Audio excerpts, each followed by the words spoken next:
Barnaby Jones, a Quinn Martin production, starring Buddy Ebsen. Also starring Lee Merriweather, Mark Shera, with guest stars Felton Perry, Dennis Patrick, Vincent Baggetta, Darrell Fetty, with special guest star Sam Wiseman. Tonight's episode, A Ransom in Diamonds.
I don't know why I let you talk me into these things.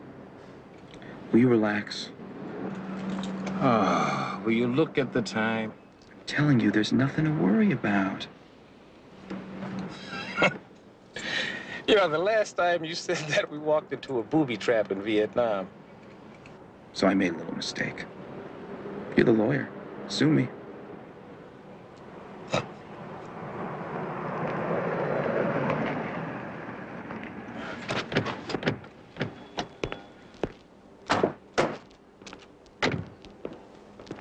Got the money? Well, no. Such short notice, I was unable to raise $300,000. Oh, man, straight for the booby traps again. No, but I did get these. Now, they've been in my family for a number of years. They're worth at least $300,000. What if the kidnapper won't settle for diamonds? Oh, but he's already agreed. And I told him that because of my recent heart attack, that you'd be acting as my intermediary. Of course, I didn't tell him that you were a private detective.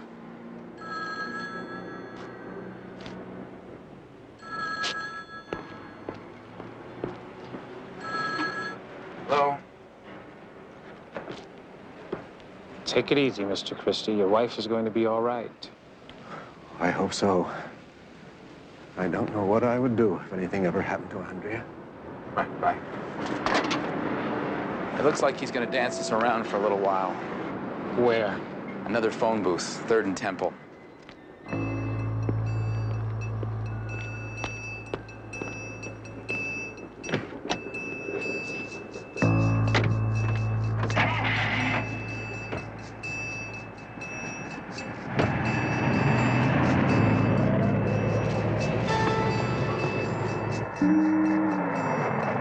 Al, I'm heading down 3rd now. Temple coming up in about a half a block.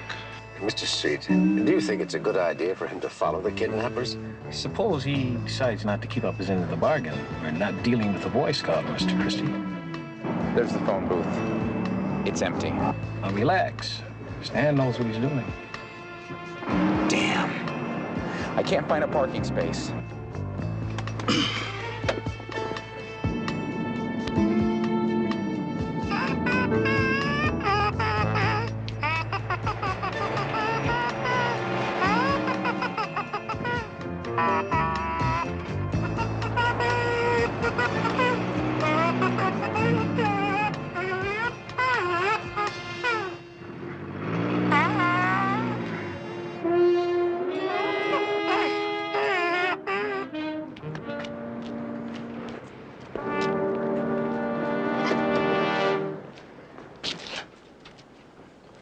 Thanks, they're already dirty.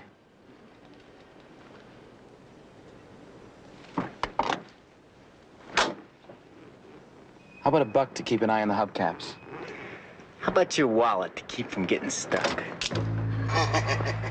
Oh, no, I think he's being mugged. Come on, the wallet.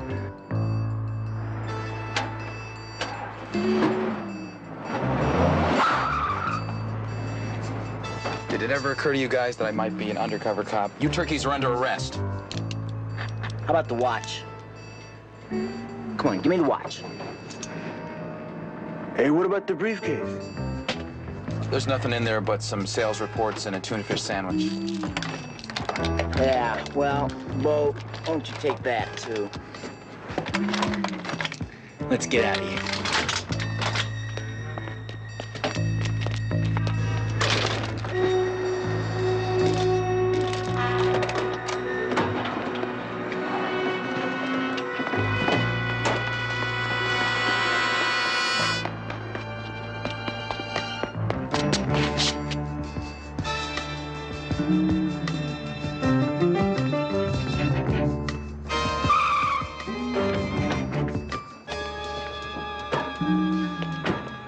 You all right? Yeah, but they got the diamonds. Oh, no.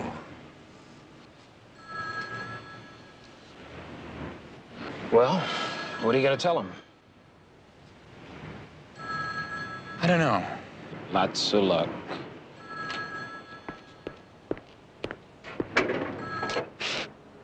Mr. Christie? Your heart, you feel all right? What are we going to do? I don't know, but Stan will think of something. I remember once we were in Vietnam, you know, we were pinned down by enemy fire, and Stan came up with a brainstorm that would have made General Patton proud.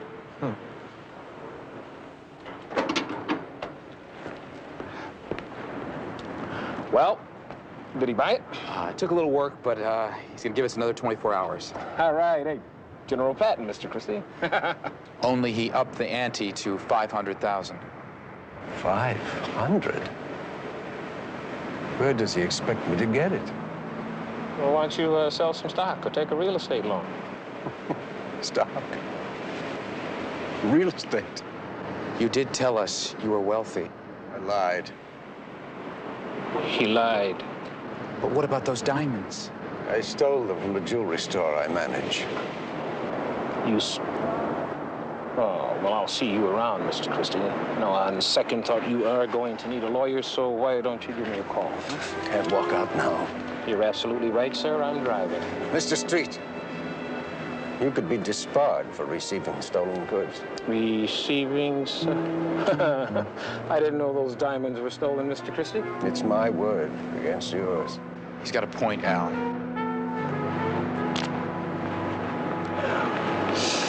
How did I get myself into this?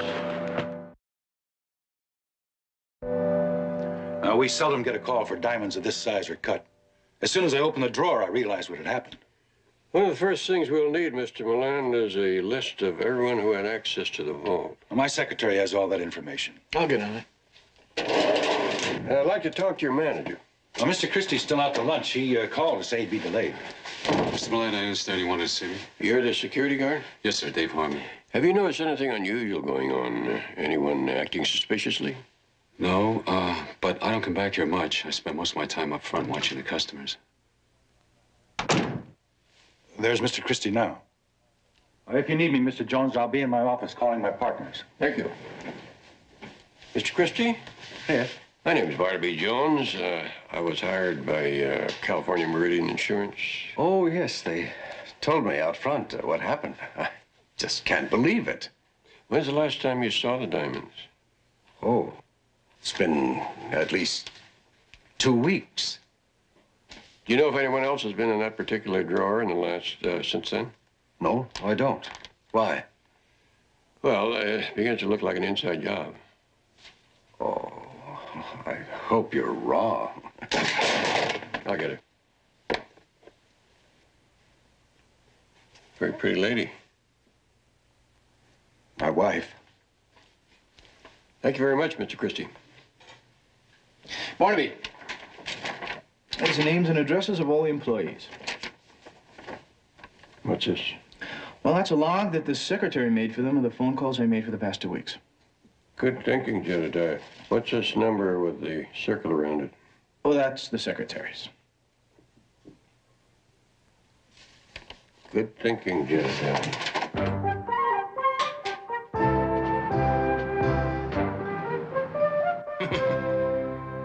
Okay, if you haven't seen 300,000 in diamonds floating around, has anybody tried to fence a $50 watch?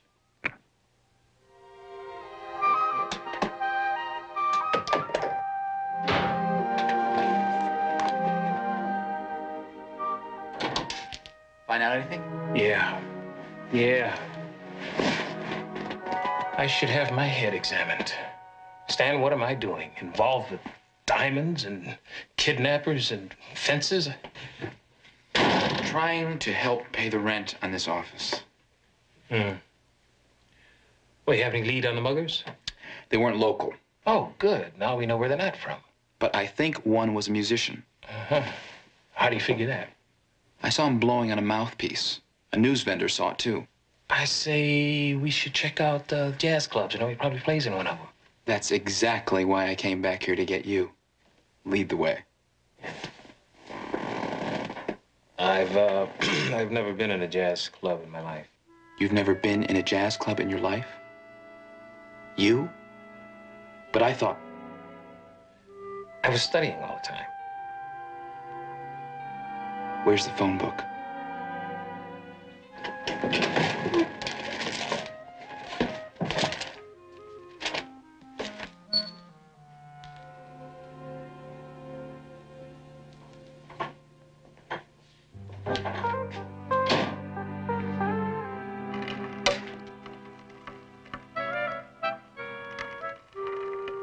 Anybody home? Business is booming. Get a retainer.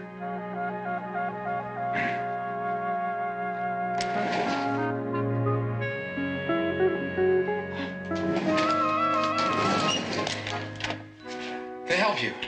Mr. Donaldson? Yes. I am Stanley Donaldson. My name is Barnaby Jones. The private detective? Yes. My associate, Jedediah Jones. What can I do for you? Are you handling a case for Warren Christie?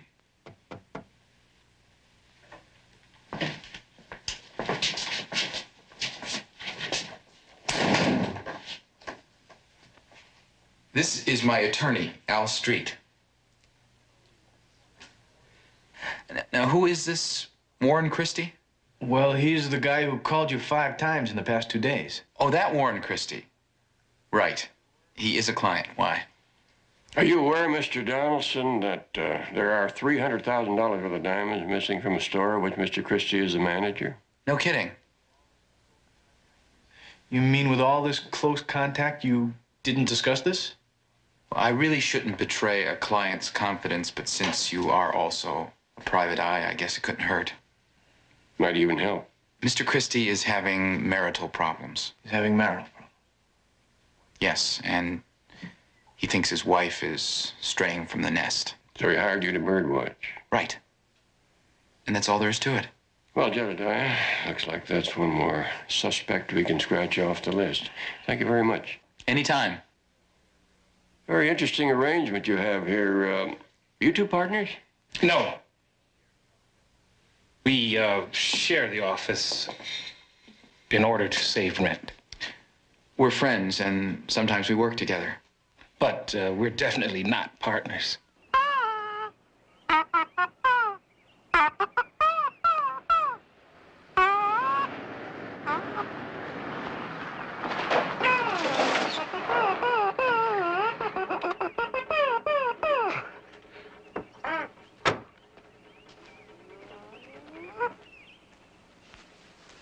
Any trouble? Didn't even work up a sweat. Good. What's up?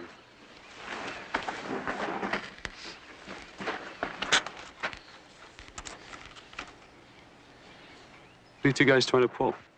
Pull? What are you talking about? There's one missing. Hey! Wait a minute. It must have fallen out, okay?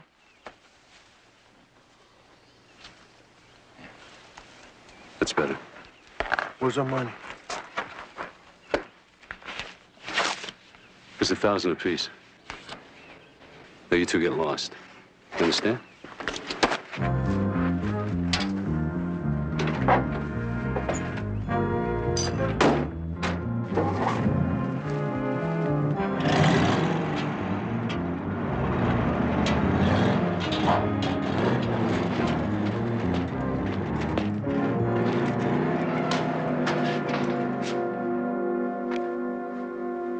It worked.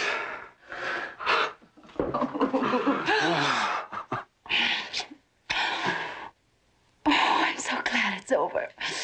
Now we can go away. No, not yet. You said as soon as we got the diamonds. Honey, just another day. 24 hours for $500,000 more. But my husband's not well. He has a bad heart. Nothing's gonna happen to him. Look, all he has to do is reach in and grab another handful. It's that simple. Then we're on our way. No looking back. Just one more day.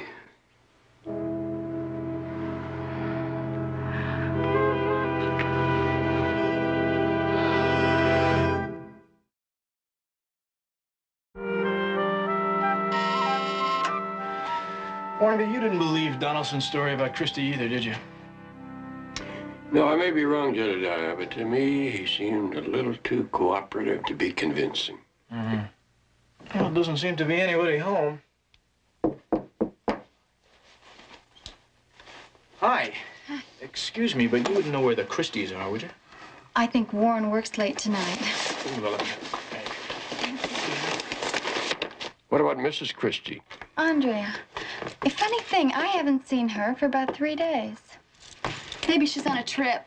Why do you say that? Well, because we park right next to each other, and I haven't seen her car. It's kind of handy to have around.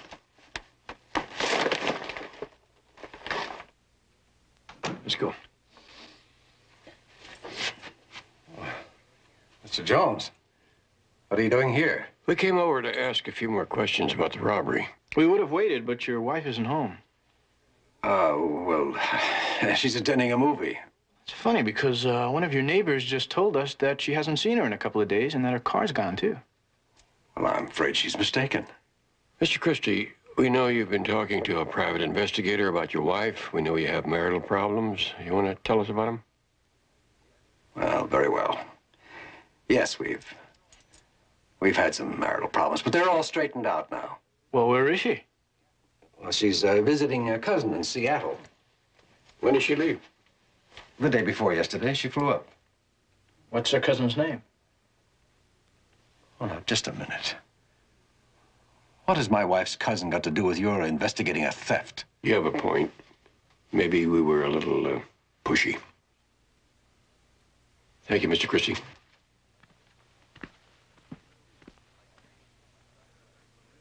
Like a drink? Yeah, I'd like one real bad, but I'd also like to see my son graduate USC this spring, so I'll pass. Rambo, this is my friend Al Street. Hey, what's going on? Hey, man, I've been black too long for that chance. Just slip me 5, will you? That's cool. He never figured it out anyway. This cat you looking for with the bandana headband. What color? Red with a little design. Oh, no, man, not the headband, the cat. Was he black, white, in between? Caucasian. White. Did he have stringy blondish hair and look like he was allergic to soap? Smelled like it, too. And like I said before, always working with a mouthpiece. He's bad news. What's his name? Woody March. Plays a pretty good horn, but plays most of his gigs in jail. Do you know where he lives? Not a clue. This cat's a real gypsy. Hey, you might try the Musicians Union. Thanks, Rambo. Anytime, baby. Say, what's your son gonna be? A lawyer. Whatever happened to boxing is the way out of the ghetto. Later. Yeah, baby. Well, Andrea's car isn't at the airport. Thank you. According to reservations, she wasn't booked on any flight to Seattle. That's very interesting. Well, maybe she changed her mind about flying up there and drove. Maybe. But nothing changes the fact that Christie hired a private detective after his wife left. Why, if they had already solved their marital problem? I still don't see the connection between that and the theft. That's what we have to find out. Let's go to that.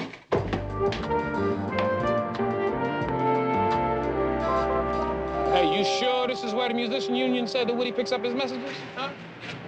His buddy's inside. The one shooting. Oh, God. Oh. Come on, let's get him. No. You get him, and I'll call an ambulance, huh? An ambulance? For that little punk? Stan, that little punk has 4 big other punks with him, and they look like they sleep with their motorcycles. Okay, you come up with something better. Can't you see we're busy here?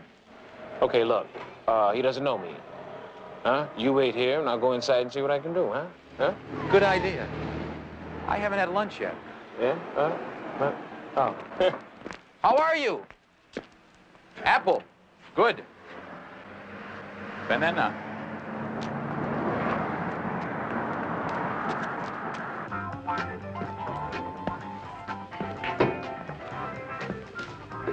Hey. We get 2 beers. One for my partner. Hey, Bo. Good News wants to buy you a beer. I know you? No. We know you. Yeah? Well, thanks for the beer. We also know what went down on 3rd and Temple yesterday.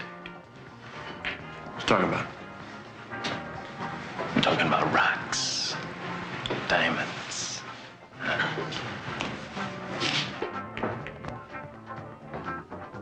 Sit down.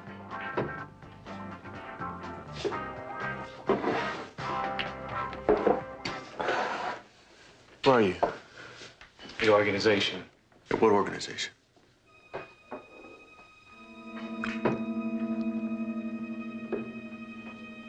That mugging took place in our turf, which means those diamonds belong to us.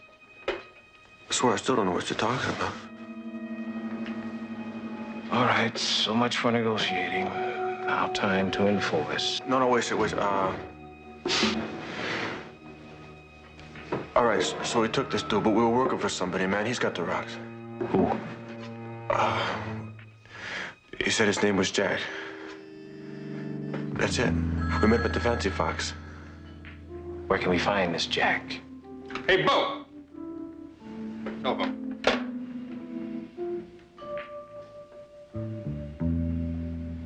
Just don't forget. Come back. Yeah, right.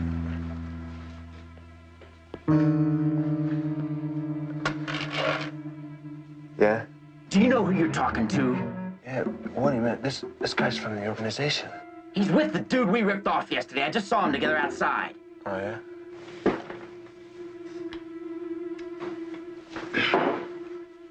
Yeah, okay.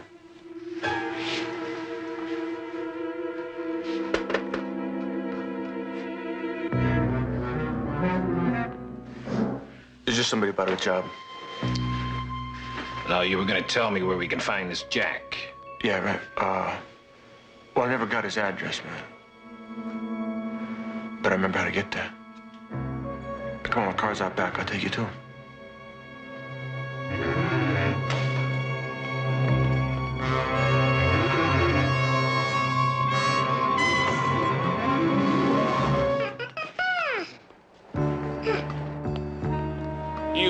You know, the organization is not going to like this. Take care of him. Bo, come on.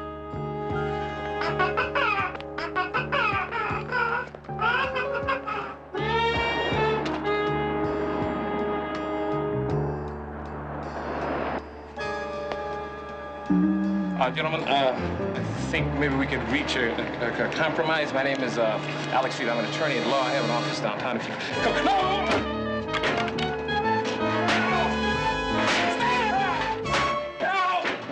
Back off!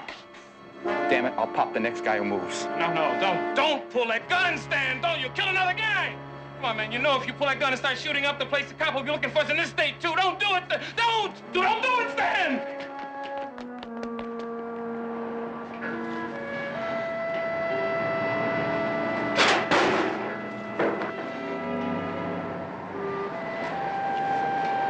Why don't you carry a real gun like Sam Spade? Who? I mean, what if they called our bluff? Guns kill people, Al. Banana never hurt anyone.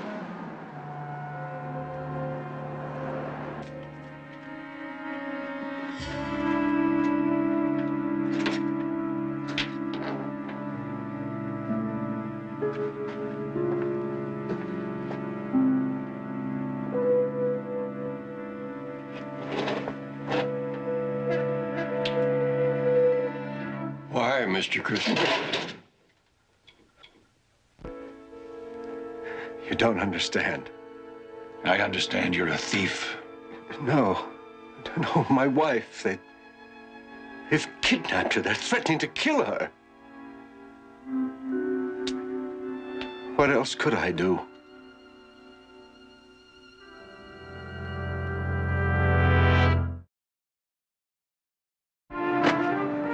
After Mr. Donaldson convinced him that we had lost the diamonds, that we weren't trying to double-cross him, the kidnapper told us that he would give us another 24 hours. He's to call my place at 2.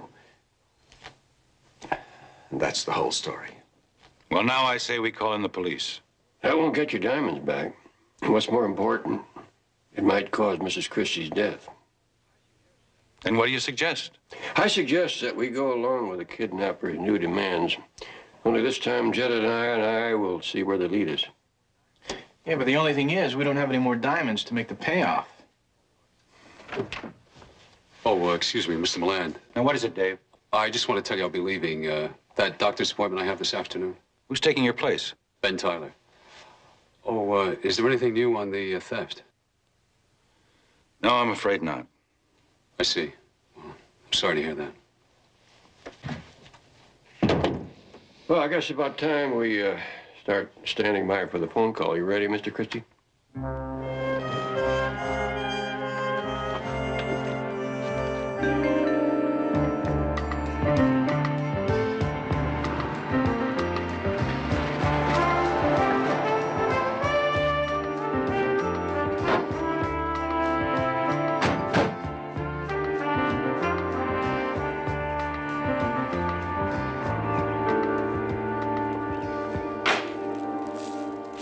You better have a good reason for being here. You know that dude we ripped off? Him and a friend came looking for us. What happened? There's no problem. We took care of it. Just that we didn't figure there'd be this kind of trouble. I didn't make any guarantees. Yeah, well, we want some more bread. Another 1,000 each. We had a deal. Yeah, well, making ourselves a new deal. Oh. Okay, Woody. Okay. But this is it. Come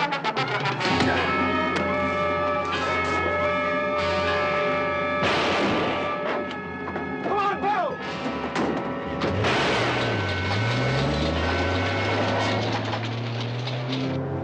Dave, what happened? Mr. Buck's trying to shake us down. Honey, let's leave now. We've got enough. No. Dave, I'm scared. What if those guys come back or go to the police? They can't. Now, come on.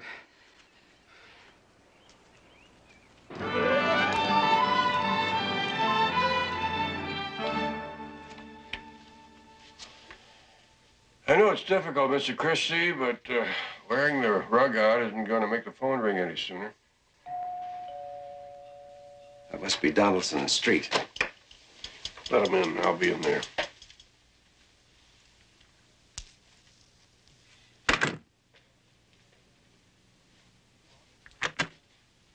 Did he call yet? No.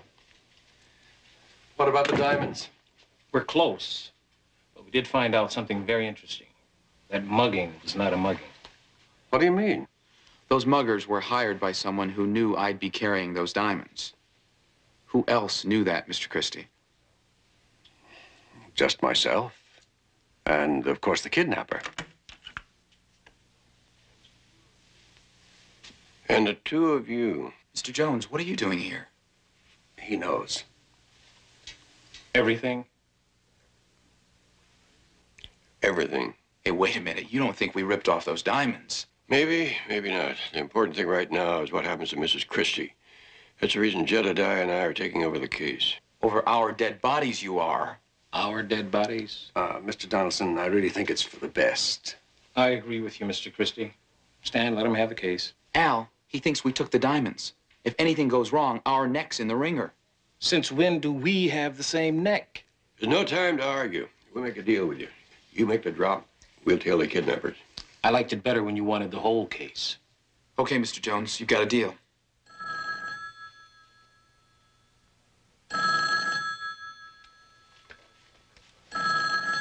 Will I tell him about the diamonds? Ask one more time. Hello? You have the stones. Yes, I'm getting them. But I want to speak to my wife first. I want to hear her voice. Okay. But make it fast. Warren. Andrea, are you all right? Yeah, but I'm afraid. Now listen. You've got until 3:30. That's it.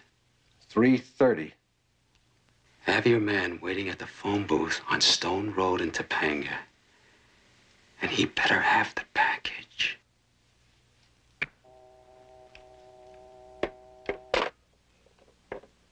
At least I know she's still alive. Hey, hold it. The tap just ran dry. We're not thirsty.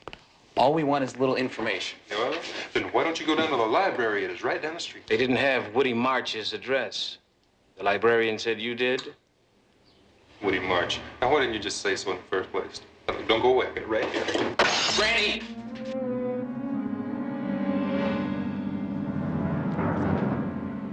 Think of me as the big bad wolf. Yeah. Well, he's got a place. He's got a room right down the street.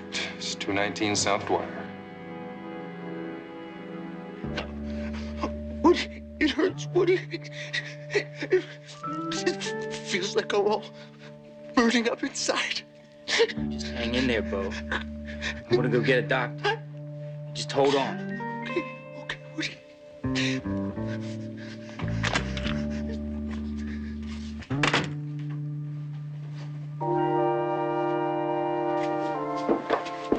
I thought I grew up in the wrong neighborhood. This is his room.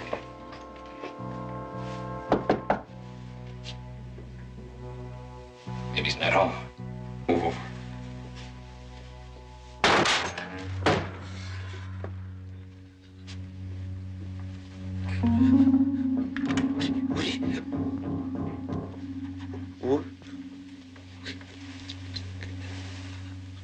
Woody, is that you? Is that you? Woody? Is that you? What is it, Bo? Oh. You got the doctor, huh? Thanks. You really a pal?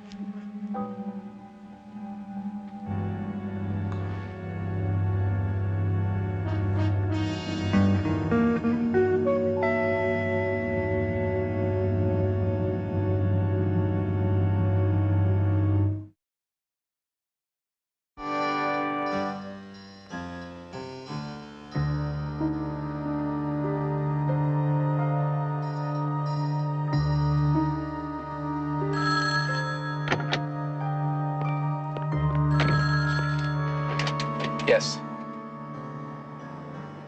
Did Betty ever finish checking them out? Oh, yeah, she sure did. Donaldson comes from an old-line Philadelphia family, 3 generations of bankers.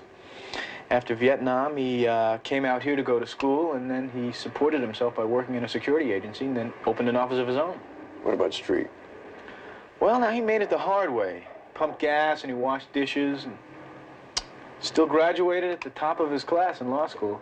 He met Donaldson in Vietnam, and they've been friends ever since. I think I've been a little hard on him. Barnaby is finished.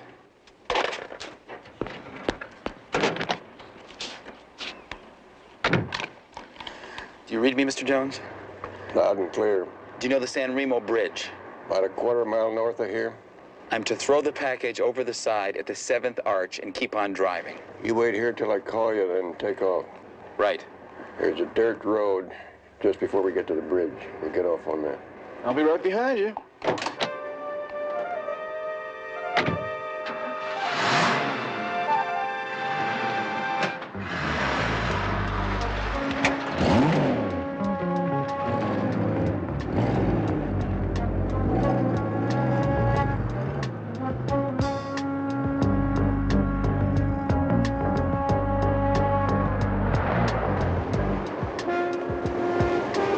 Donaldson, take off.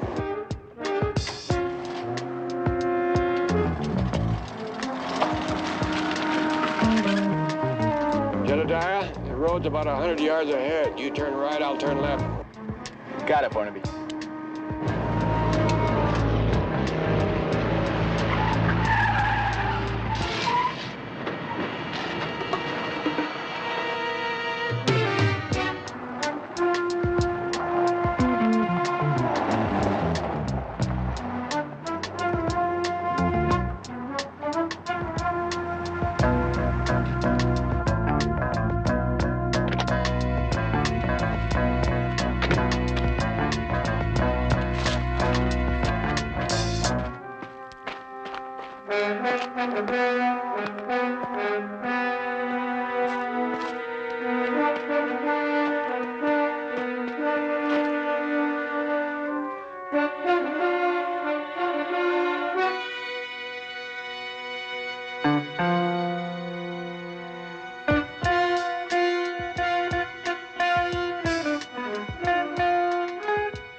I don't see anything suspicious.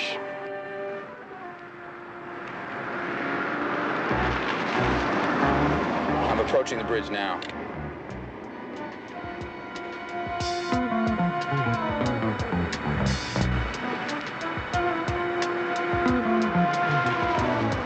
Bombs away. Got him covered, Barnaby. It's all yours. You see anyone else around? Not even a squirrel.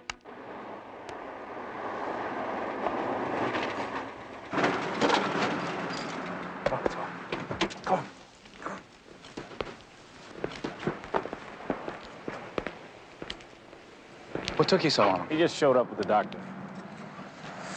Hey, look, what do you guys want from me, huh? First, my watch. Now you're gonna show us where Jack lives.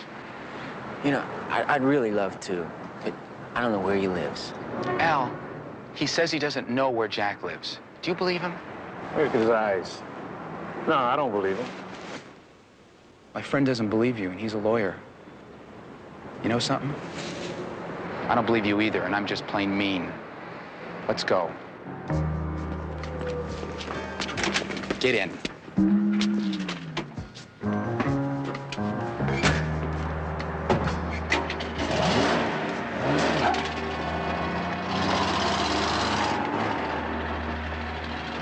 Looks like just a dry run, Barnaby. Hold it. There's a car turning onto the riverbed.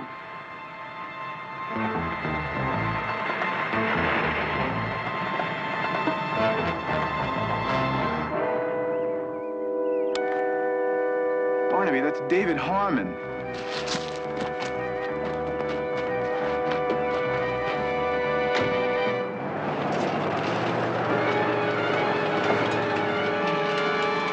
Let's go, Jedediah.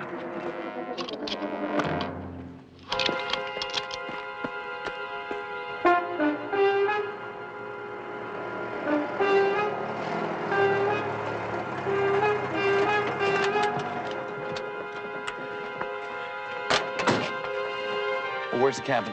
And you just go down that wash, and it's right over there.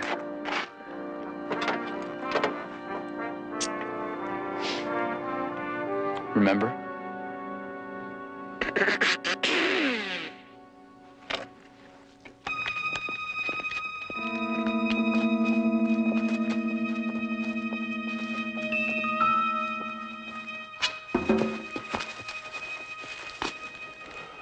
Looks deserted. go that way.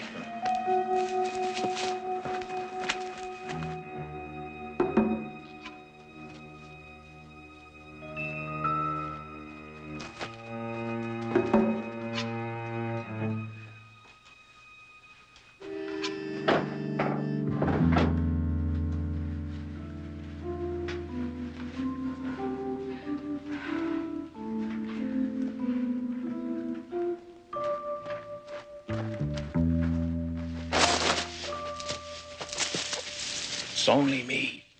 You're kidding. Did you see anything? No. Not a thing. Not a soul. You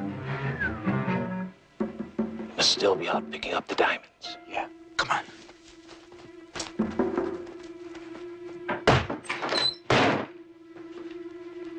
Her pulse is steady. Maybe she's been drugged. Start looking for the other diamonds.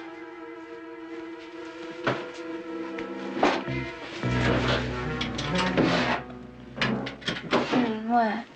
Mrs. Christie, don't be afraid. I'm Stan Donaldson, and that's Al Street, and we're working for your husband. Oh, thank God you're here. Are you okay? Yeah, I'm just a little weak. Maybe you better try walking around a little bit. Oh, There you go. You okay? yeah.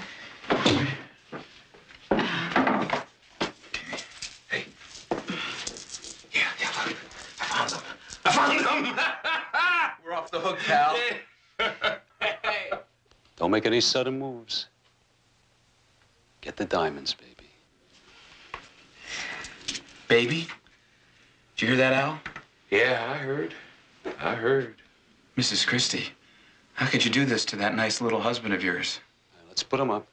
Come on, get him up. That's it. Nice and easy. We don't carry guns. Yeah, and you shouldn't either. Wait here. Well, what about them? Don't worry.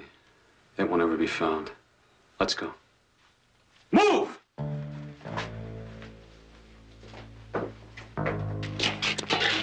All right. Over to those trees. You know, you got us into this, Stan. He's gonna get us out there and kill us, man. It's gonna be goodbye, sweet world. Well, Al, what do you want me to do? He's holding the gun. Yeah, I know it. I know it, and I ain't going. I ain't going. Get up. No, sir. No, sir, I'm not going. All right. And you're gonna get it right here. Al, he's not kidding. He's gonna kill you right here. Yeah? Yeah, well, if he gets me over there, he's gonna kill me over there. So he might as well kill me over here. What difference does it make? Quit wasting time. Now get him over there. Al, I'm gonna have to drag you.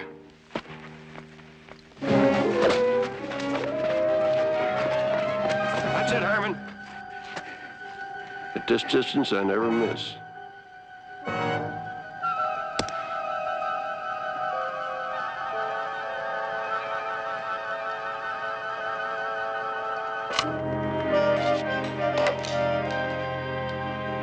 Say, man, why don't you quit this and go back into the banking business with your family? What? And give up all this? Anyone in? You've got a client. Yeah. I'll be right there. Get a retainer.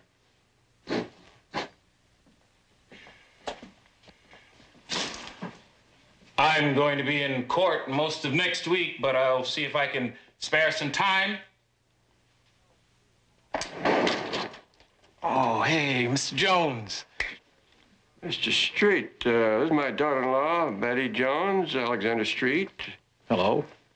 And Stanley Donaldson. Well, I certainly have been looking forward to meeting you two. I've heard a lot about you. It's a pleasure to meet you. Mr. Jones, JR, nice of you to drop by. Well, actually, we came by to give you this check. Check? It's from California Meridian. It's your share of the reward for the recovery of the diamonds. Reward? There's just one problem. It's made out to both of you, and I told them you were not partners. Who said we weren't partners? Stan, where'd Mr. Jones get that idea? It beats me. Where did you get that idea, Mr. Jones? Can't imagine. Good luck to you. Thank you, and I hope we see each other again. You know, Barnaby, looking at this office, I got an idea. You know, after I graduate law school, we can take your office, put up a partition like this, Make 2 offices, you know, right? Great idea, JR. I could add curtains, throw pillows. Plants, right? It would be like your office in here and mine out there. Right. We'll talk about it later. Okay. Bye-bye, fellas. Much later.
Barnaby Jones, a Quinn Martin production, starring Buddy Ebsen.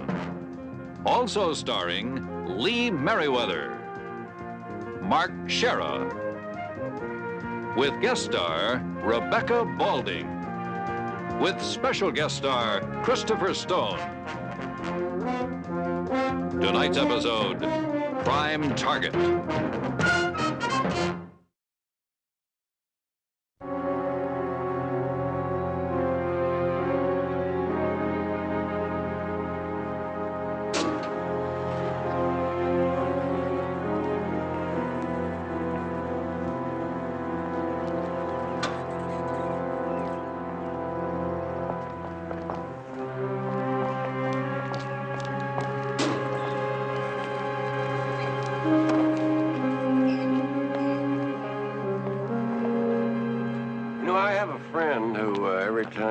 Out of the drunk tank, looks back and says, it's a nothing place to visit, but a great place to leave.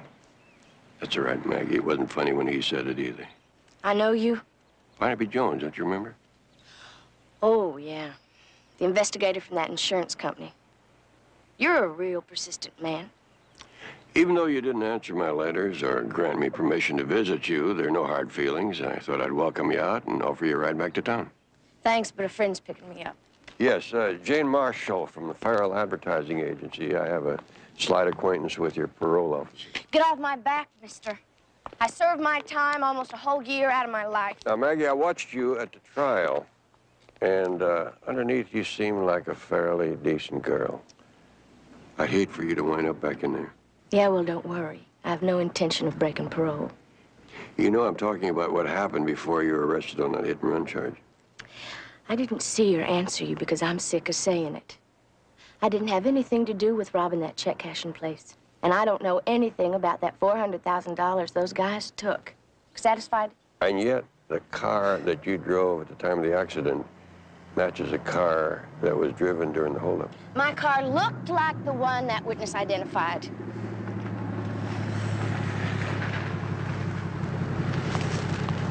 Can I help you? I'm sorry I'm late, Maggie, but I got caught in traffic. Thanks. You're playing a dangerous game, Maggie.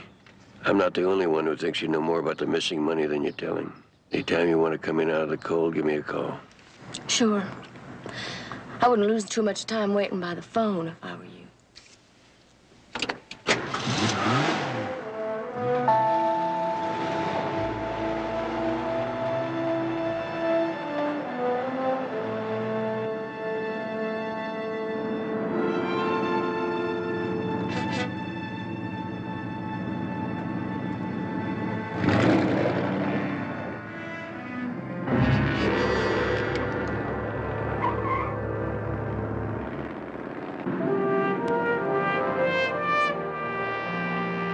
Betty, I've just been reading over this Maggie Revelle case again. You know, if Barnaby comes back and catches you with your feet on his desk, you are going to be reading the want ads. Tell you the truth, I think Barnaby's going about this all wrong.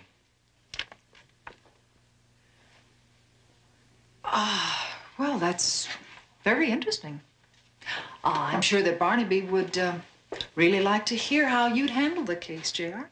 With finesse, my dear, with finesse. Now, look, two men wearing ski masks take off in a car after having just robbed the Midtown checking company of $400,000. Minutes later, a cop spots Maggie Revelle running through a light. She takes off, he gives chase, almost ends up in her killing a couple of people in a smash-up. And that's a really tough lady.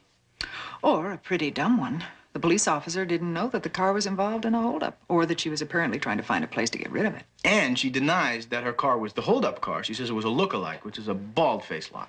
All right, so she's tough, dumb, and a liar. And in love. Now, that's the key. With one of the holdup men. And she took the jail sentence on the felony driving charge instead of the deal with the DA because she wouldn't betray her lover. Right.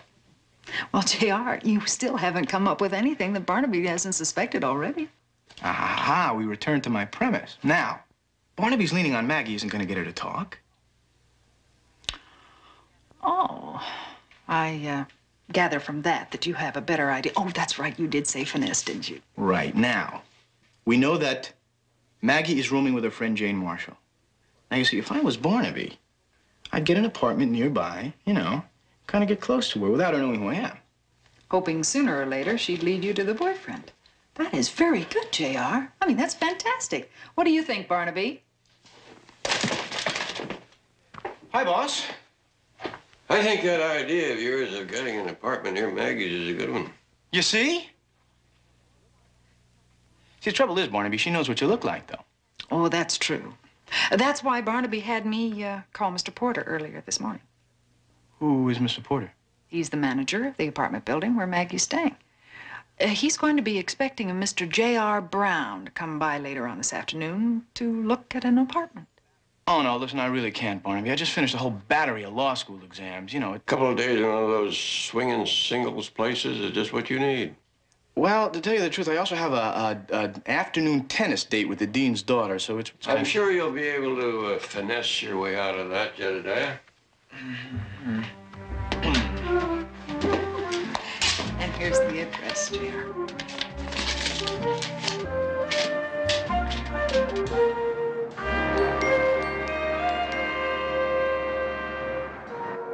Come on. Handsome young bachelor like yourself, spend the money. Take the penthouse. You won't regret it, believe me. All right. All right, you trust me to pay you the rent when I get out of law school and you got a deal. Oh, to be born 20 years later. You're turning down hot and cold running girls. Look, what have you got in the way of a furnished single? Well, you may be in luck. What floor do you want? Have you got anything on their floor? Yeah, I think maybe I do. Who are they, do you know? The one in black is Jane Marshall. She's lived here about 3 years. The other one I've never seen before. Yeah. Okay. Here we go. All right. Right this way. And this jacket will go with everything, right? Oh, yeah, perfectly. Hey, hitting all those shops was worth it. Yeah. A definite improvement over my simple prison smock.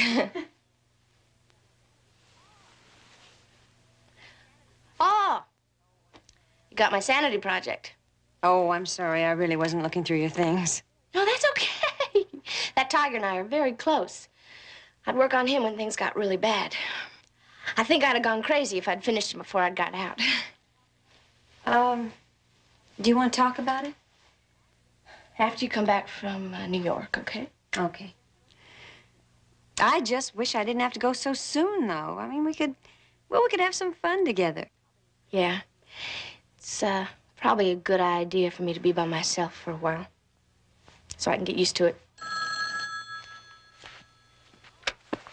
Yes? Oh, yeah, tell him I'll be right out. Well, my taxi's here. I still don't see why I can't drive you. Oh, no, relax, will you? It all goes on the old expense account. Oh. Hey, Maggie, you consider this place yours for the next week. Yeah, use the car if you want to. Oh, thank you for everything. Okay. Just for that, I'll carry the big one. Very good. I will check on the phone company for you right away. Thank you. Appreciate it. Jane, I want you to meet your new neighbor, J.R. Brown. Hi, Jane. Hello. Oh, this is Maggie Ravel. Maggie, Herb Porter. He manages the building. And I also help pretty lovelies with their luggage. Where are you off to this time? New York. Maggie's gonna stay here while I'm gone. Well, it was nice to meet you, J.R. Thank you. Have a nice trip. Okay. Bye, Maggie. Bye-bye. Maggie, looks like the two of us are going to be neighbors, huh? Looks like it. See you around. Yeah, see you around.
Jack isn't here, is he?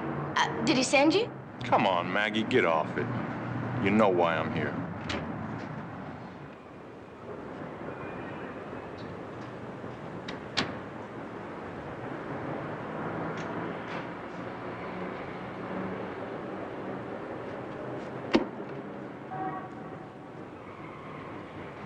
I swear I didn't know that Jack ran out on you. How could I? He never came to see me. He never wrote. Maggie, if you're lying to me, I'm gonna break your legs. No. Honestly. Besides, I still don't believe that he would do something like that. Well, he did. When you didn't come back from dumping that car, he said he was going out looking for you. That's the last I saw of him, or the 400,000. And you thought I was in on it with him. You two had big plans. You know, getting married and everything. You know how to get in touch with him. Come on, you must have had something worked out in case anything went wrong. Maybe I can call a friend. Listen, I'm not sure. Well, maybe he'll get in touch with you. Either way, tell him I'm gonna get my share, or you're one dead lady. What? Just tell him.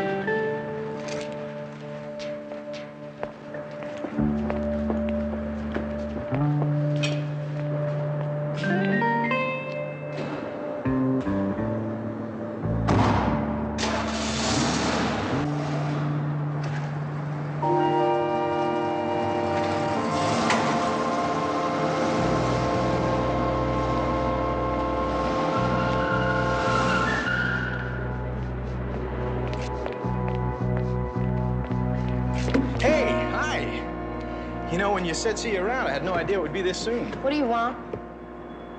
Just want to be friendly. Listen, go be friendly with somebody else. I'm not in the mood for it right now, okay?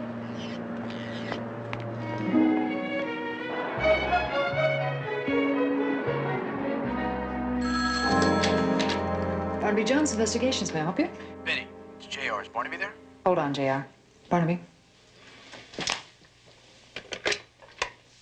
Jedediah? Barnaby, Maggie just met a guy down in the garage. Now, I couldn't really hear their conversation, but whatever he said really upset her. Did you get a good look at him? Not really, but I got his license number here. It's California plate 332 OVS. Well, check it out. How you doing so far? Well, so far not good, but don't worry, you know, it only takes one good swing to hit a home run.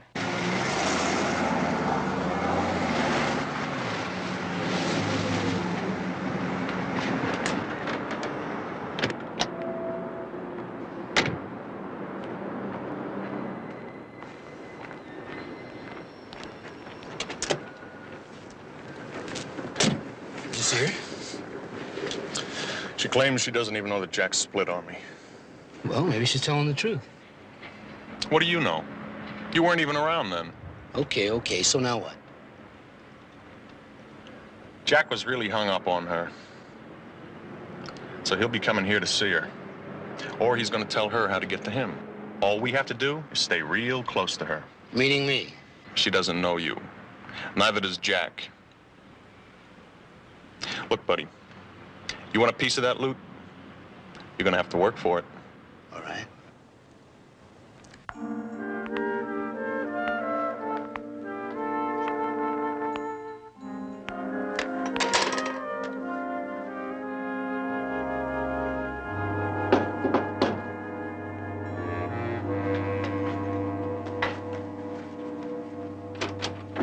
Look, I'm a guy, you're a pretty lady, I'm not gonna give up, so why don't we just be pals, okay?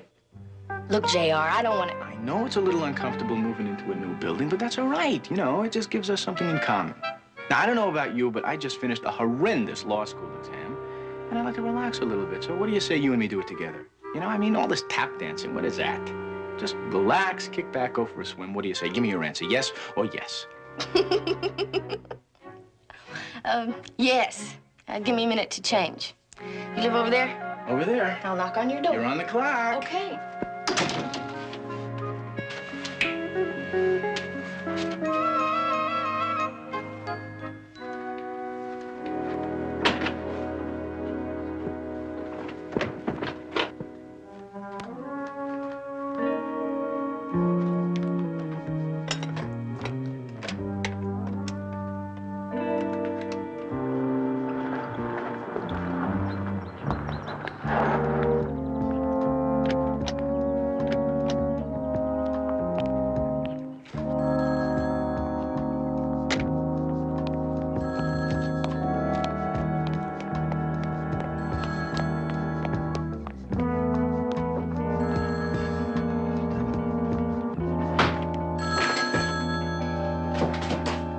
Hello? Ginger? Hey, it's me, Maggie. How's everything? Maggie? Fine. You're out already? Yeah. Hey, your little cousin's the original good behavior kid. It's great, Maggie. I'm really happy for you. That makes two of us. Listen, has Jack been keeping in touch with you? Uh-huh. Just like you said he would. Last time was about 2 weeks ago from Salt Lake City. He said he was passing through. He was that close he didn't drop by? No, I guess he was busy. Yeah. Did he give you a number or any place I could reach him? No. But look, give me yours, and when he calls, I'll pass it on to him. I'm in L.A. at Jane Marshall's place. 555-6137. Got it. Did he, mention any problem between him and Wyatt? Problems? What kind of problems? Never mind. Listen, tell him it's important, okay? Sure. I dropped the milk. Who called? Maggie. She's out, Jack. Well, we know it had to come. She wanted to know if I'd heard about any problems between you and Wyatt. Wyatt? That means she's been to see her already. Jack, let's take off now. We could be in Canada tonight. She's kept quiet this long. She won't say anything. Are you kidding? Sooner or later, she's gonna find out about us. And when she does, she won't be able to get to the cops fast enough. No. There's only one way to handle it. She's a threat to us. As long as she's alive.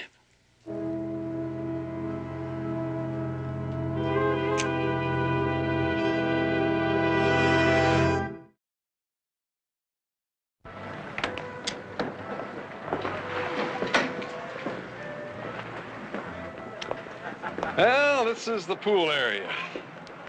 As you can see, we keep it well stocked. Yeah, so I see.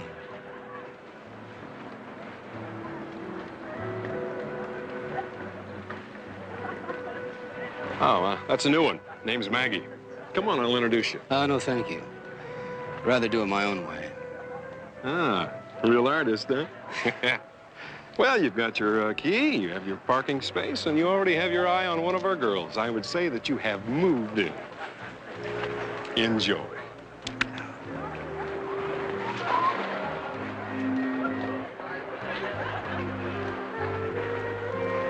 And then after Vietnam, came out here, went back to school, and that's it. That's it. You now know the whole story of my life. Well, it's a lot more exciting than the story of Maggie Revelle from Alpine, Texas. The most exciting thing I ever did was to go to the state cheerleaders competition. Lost in the first round. Oh, well, that's because I wasn't one of the judges. Come on.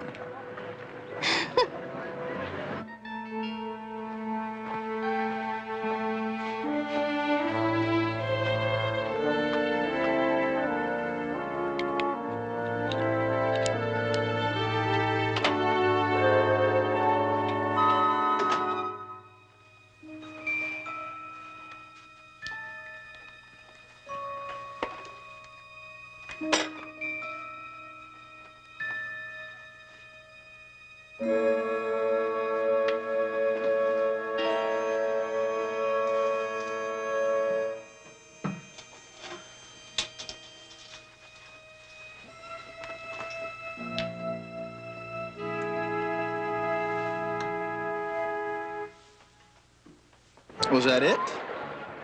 That can't be the whole story of your life. Yeah, that's it, JR. One big loser. Oh, come on. What about the guys you used to date? Well, where I'm from, there were always more cows than cowboys. No, I never had much luck with men. Well, I tell you what, we're going to change all of that. You see, now how would you like to have dinner at some incredibly expensive restaurant tonight? I would love it. Me too, me too. Unfortunately, I'm on the outskirts of Top City here, so the choice is tacos and beer or a steak at my place. Well, I have a better idea. Jane has a barbecue. Why don't we do it at my place? Hey, I'm easy.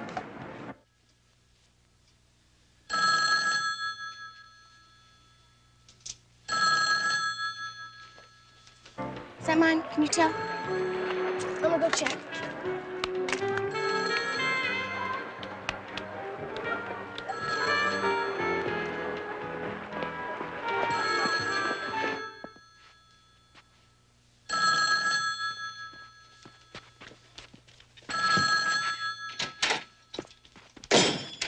Hello? Maggie, it's me. Maggie, is that you? Yeah, it's me, Jack. Been a long time.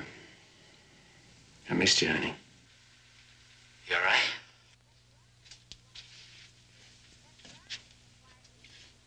That's right. Why, it was here this morning. Says you ran out on him. Yeah, well, I didn't plan it. We got split up. I had the money. I started thinking about us and how we could use it. He said he's gonna kill me if he doesn't get his share. Now, he means it, Jack. That's one of the reasons I called. All right. Now listen to me. You've got to be real careful. He's probably watching every move you make. Wait till 2 or 3 in the morning and then slip out. Catch any flight you can going out. When you land, call me. I'm not coming, Jack. Look, baby, I can't take the chance of going there. You're gonna have to. No. I had a lot of time to think about us. You're no good for me, Jack. Hey, now, wait a minute. We had a good thing going. We made plans. I don't want to see you anymore, Jack. I made up my mind. Now, Maggie, you've got to come. Look, I've been waiting over a year. I haven't spent any of the money. No! I told you, it's over.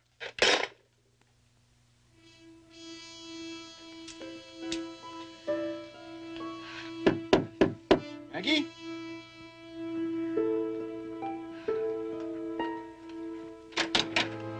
You okay? I'm fine. Okay.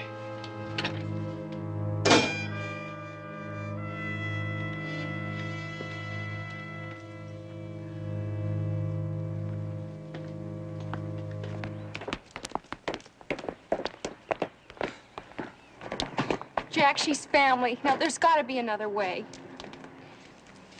Not if we're gonna have any kind of life together. But knowing it was you who did it, I mean, what kind of life is that going to be? Kind we talked about. Come here.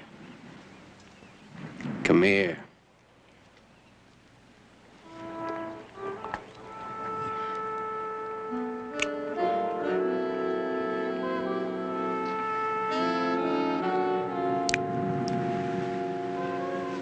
I'll be home tomorrow night.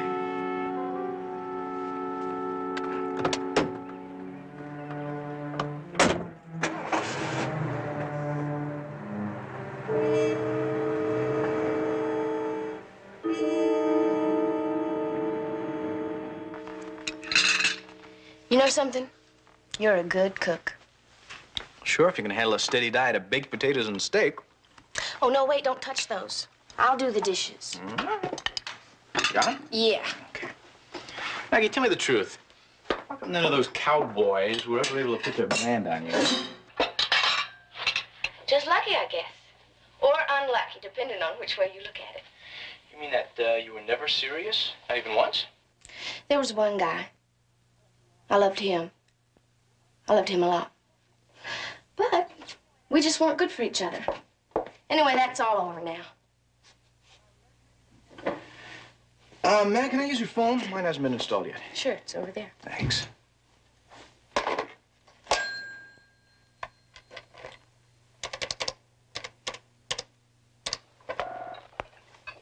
Barnaby doing? Hi, it's me. Oh, Jedediah, I'm glad you called. My phone won't be installed for a few days, so I'm calling from a friend's apartment. Oh, Maggie's apartment? You can't talk? Yeah, right. It's all right. You just sit there and listen. We checked out that car. It belonged to an ex-con named Wyatt Perry. 30, 6 feet, black hair, medium build. That sound like the one you saw with Maggie? That's the one. What makes you think that's not her boyfriend? Well, it seems less likely all the time. The fact is, the way she talks, I think the whole romance is over. Maybe that's what she wanted you to think. I know. Well, at least we got a line on Perry. We're checking out all his known friends now. Call me later. Okay. I'll talk to you later.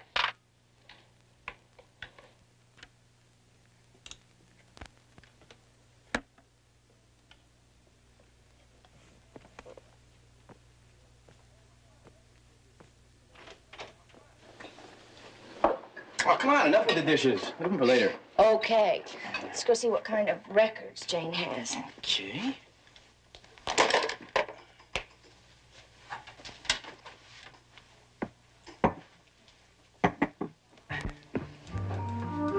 Oh, that's nice. Now, do you like that? Tell me the truth, yes or yes. Oh.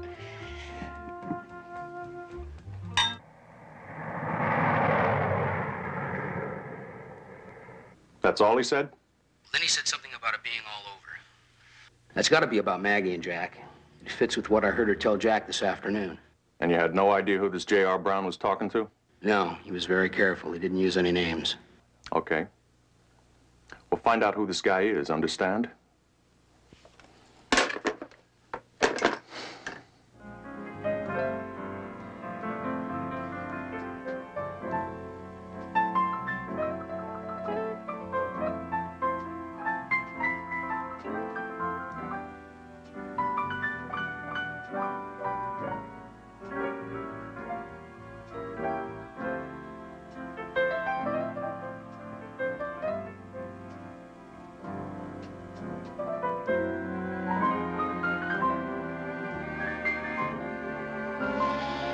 I think I better change the record. Okay, but wait a minute. What's the matter? Well, just give it a little more time, you know? J.R., I was on that ranch for a really long time. I know you were, but if it happens, I want it to be for me, not just because I happen to be handy. What difference does it make? Well, to me, a lot. J.R., I need you. No, you don't. You don't need me. And I don't want to be used any more than you do. A guy I know would have loved it if I'd come on to him like that. Well, I'm not him. No, you sure the hell aren't. Look, Maggie, why don't we make some coffee, talk it over? Oh, yeah, I bet you're real good at that. Good night, JR. The party's over. Come on, Maggie. Get out!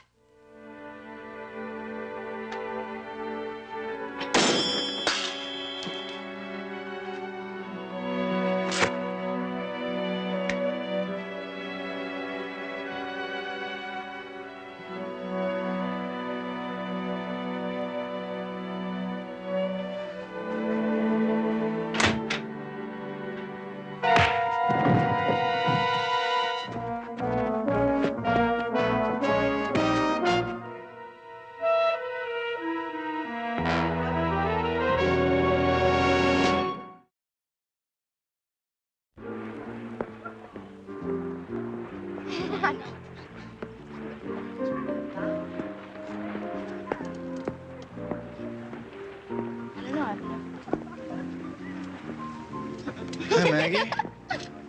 Why, JR. Listen, I want you to meet one of the most fascinating men I've ever met. J.R. Brown, Ted Goff. Hi. How are you? Ted just moved in, too. He's got his own business, import-exports. Travels all over the world. Sounds terrific. J.R.'s still in law school. Well, law's a fascinating field.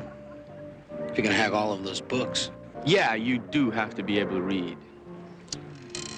Why don't you go put on your suit and join us? Okay, I think I will. Can I talk to you for a second in private? Sure. I guess. I'll be right back. Yeah, no sweat.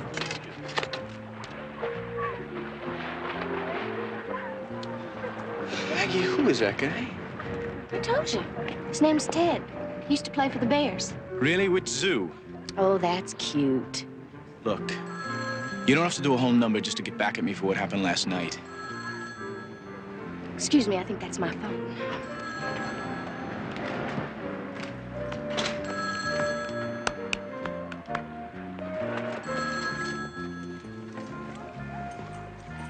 Going up to my apartment for a beer. You want one? No, thanks.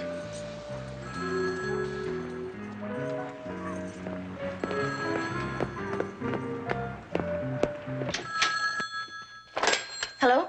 Maggie, it's me. I'm at the airport. What airport? Where are you? L.A.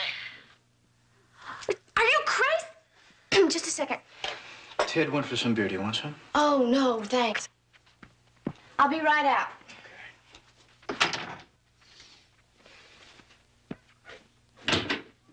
You're crazy, Jack. I told you not to come here. This just isn't gonna work. I have to see you. Now, if you're not going to come meet me, I'm coming over there. Oh, no. Please, please, please, just leave me alone. I told you I made up my mind. All right. But look, I've taken a lot of chances coming here. I just want to see you. Talk to you one last time. Maggie, you owe me that much. Oh. Okay. Where'll I meet you? You remember that place off Sepulveda and Delgado where we used to go bike riding? Meet me near the shack. Okay, the shack. Sepulveda Delgado. Okay. And Maggie, be careful. Now, Wyatt won't be following you himself, but I'm sure he'll have somebody watching you. Oh, okay. I'll leave as soon as I can.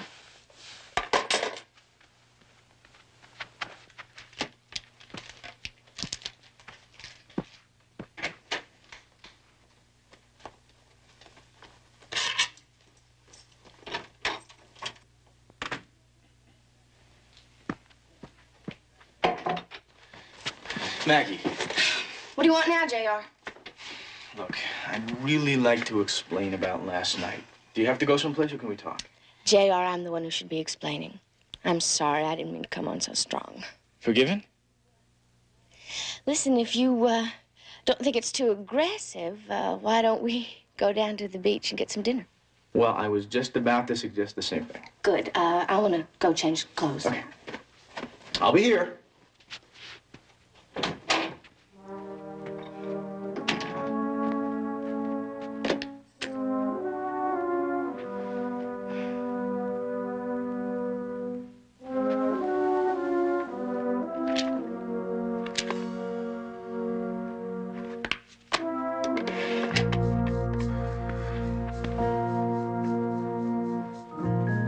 J.R. Brown, please.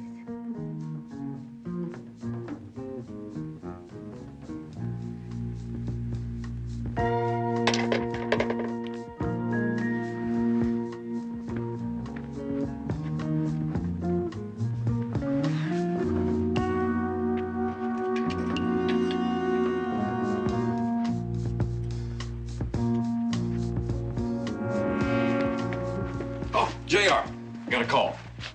Maggie, listen, I have to go to the phone. I'll be right back, okay? Take your time. I'll be here. Okay, did they say who it was? It's a lady.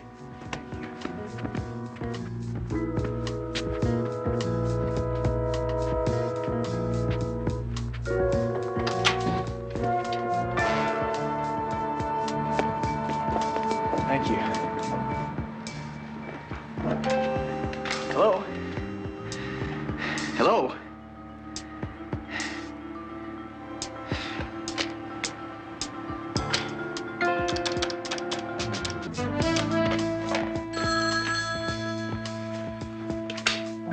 Barnaby Jones Investigations, may I help you?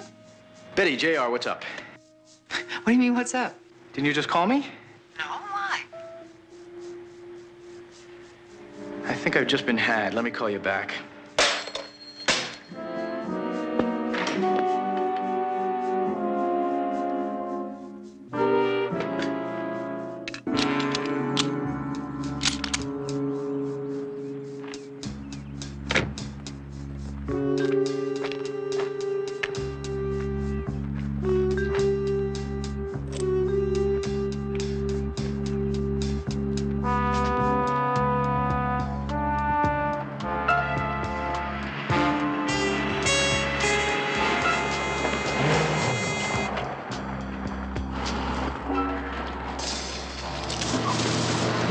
Jack.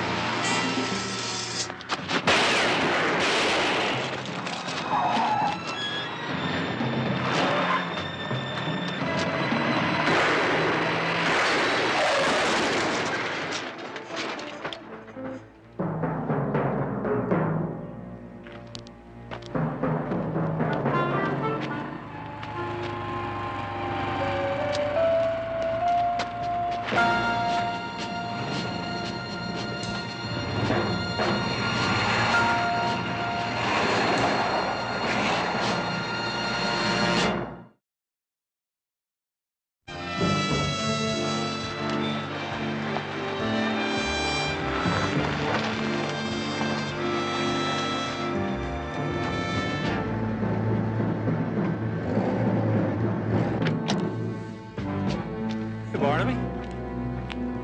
Thanks for the call, Lieutenant. What do you got? Wyatt Perry is dead. The other one, Ted Goff, probably will be. Goff, one of Perry's known associates? No. And if you're thinking that two of them pulled that Midtown check-cashing robbery, you can forget it.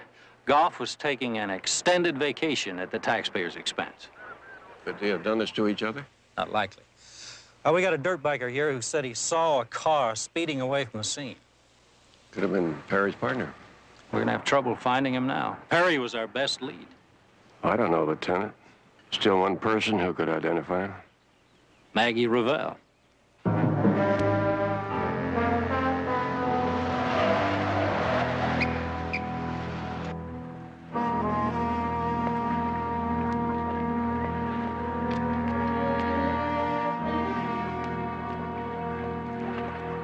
Well, hey, JR, I was just coming to look for you. What happened to you? I got a call, and there's an emergency. I had to go meet a friend. Who? You wouldn't know him. Him? It's nothing like that. Don't be jealous. I wasn't jealous. I was worried. Worried? Why? Were you afraid I wasn't going to come back? It isn't funny, Maggie. That's exactly what I was worried about. I don't think I like the way this conversation's going. I don't like the way you're talking to me. Well, I don't like the way you're trying to shine me on here. Now, you made that phone call to the manager just to get me out of the way to meet your boyfriend, right?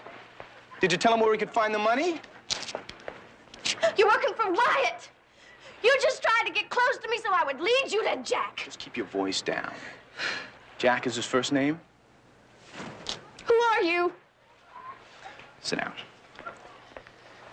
I am someone who is trying to help you. Now, you're partially right. I did take that apartment to get close to you. I'm working for Barnaby Jones. The whole thing was a con. No, not all of it. Because I got to know you. And you deserve a chance at something better. What do you think I'm telling you all this for? What an actor. You're just trying to use me like everybody else. You're wrong. Now, I had a chance to use you. You even wanted me to, remember? But I wouldn't. Now, I think that makes me just a little bit different from this Jack, who let you spend a year in jail.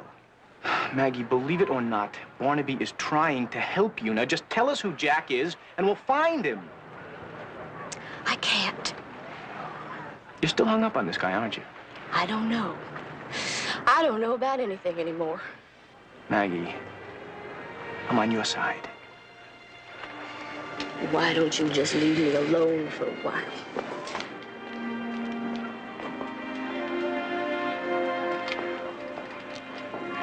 JR, there's a call. A guy named Barnaby says it's urgent. It must have been a spectacular shootout the way the ballistics boys reconstructed it.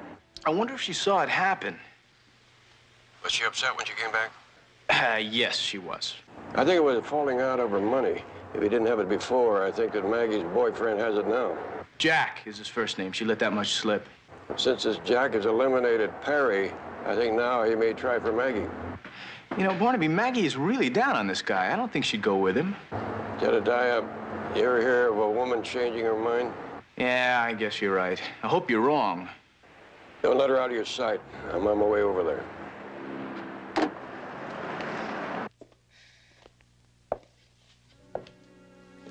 Jack? No. I thought... I was dead. You were there, weren't you? I saw the ambulance. I saw the police. Well, I don't know how they did it, but they set me up. Wyatt and another guy almost got me, too. Why did you come here in the first place? I told you not to. Well, honey, you know how I feel about you. Now, you couldn't keep me away.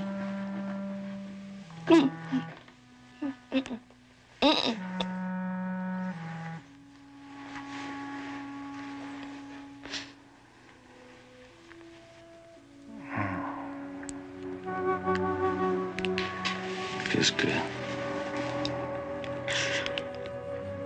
Feels like home.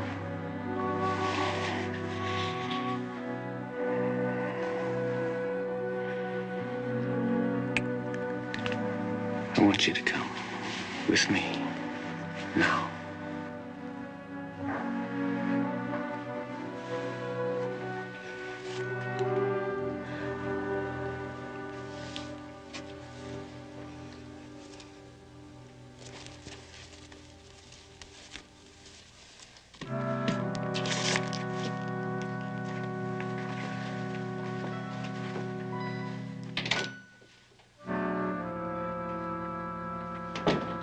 My car's in the garage, honey.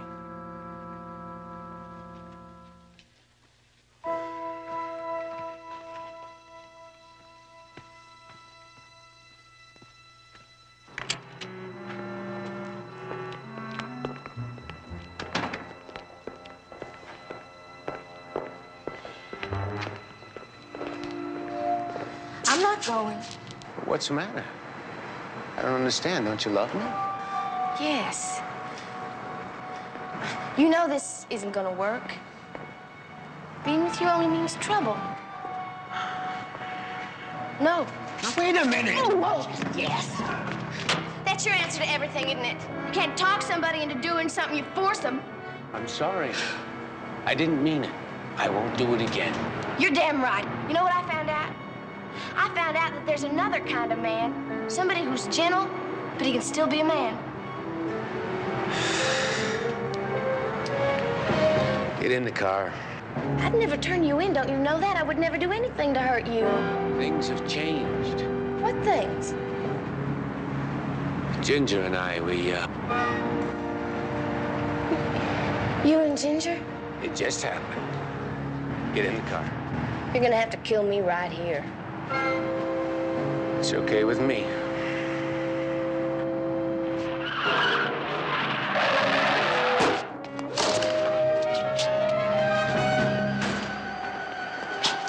Right there, Jack.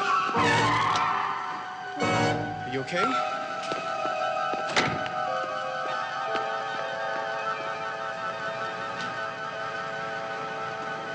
Well, you seem to have everything well in hand.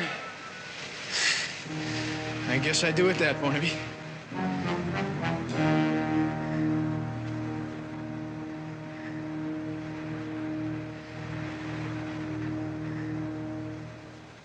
You'll have to face charges, but I'm sure that we can find you a good lawyer. You must know of someone, right, Jedediah? Oh, I think we can work something out. Well, since the Utah police have picked up Ginger and $365,000 of the stolen money, I figured that pretty well closes up the book. In more than one way. Yeah, I think it was a good idea to move to another place. Yeah. Jane said she would let me stay on here, but I think this place has too many bad memories. Well, not all bad memories. No, not all.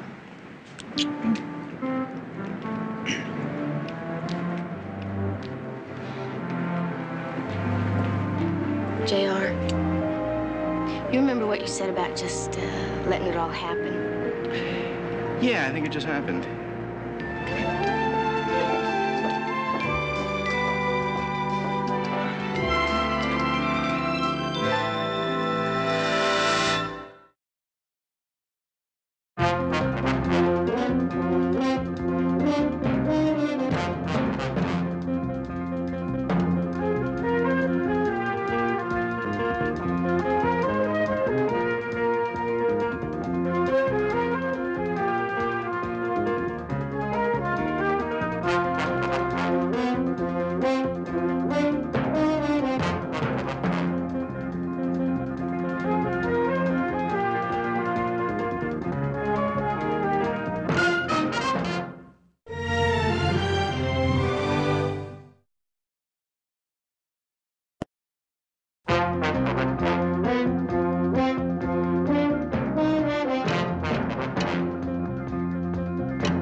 Barnaby Jones, a Quinn Martin production, starring Buddy Ebsen. Also starring Lee Merriweather, Mark Shera, with guest stars in alphabetical order, Dabney Coleman, Bradford Dillman, Marge Doucet, Sherry Jackson,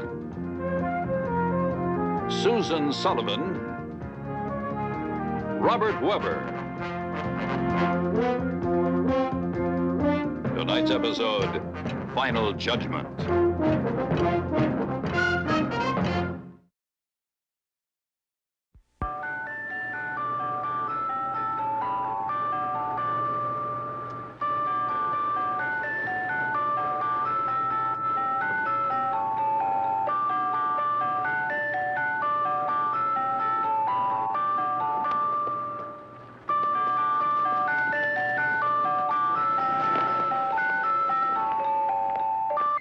Okay, kids. What'll it be? Chocolate sundaes, ice cream bonbons, frozen fruit ices. You name it, and we got it. Okay, and you, young man?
How do I look? Jedediah? You look as though you're going to catch a lot of fish. You think so? Mm-hmm. They are going to die laughing. Yeah, well, we'll take him any way we can get him, right, Barnaby? Barnaby Jones Investigations. May I help you? I want to talk to Barnaby. Whom shall I say is calling? Jennifer? Jennifer Allen? One moment, please. Barnaby, Jennifer Allen. She sounds as though she said one too many. See if you can find out what she wants. I'm sorry he's busy right now. Could you tell me what it's about, Miss Allen? It's personal. And I got to talk to Barnaby, so... Oh, wait a minute. No, it's not Allen. It's Rhodes. You tell him that Jennifer Rhodes is calling. Barnaby, it's Jennifer Rhodes.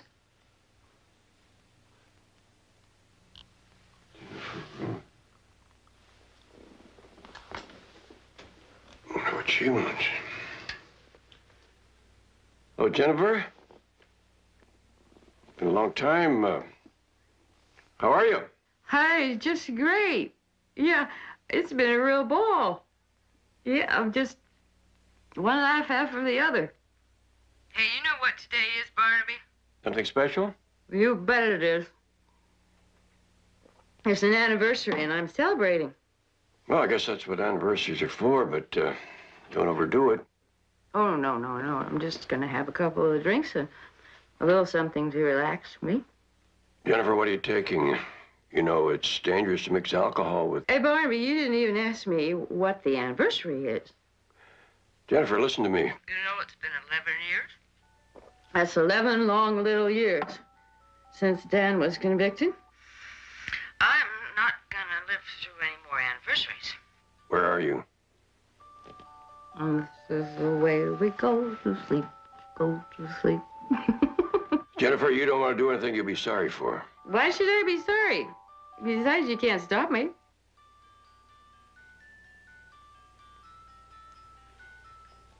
Call all the ice cream vending companies in town, see which one of them uses mulberry bush for a theme, and find out where all their trucks are right now. Jennifer. Jennifer, I know what you've been through, but giving up is not the answer. Can you hear me? I can hear you. Well, then tell me where you are. Hello, do any of your vendors play the nursery song, Here We Go Round the Mulberry Bush? Yeah, I'd like some information, please.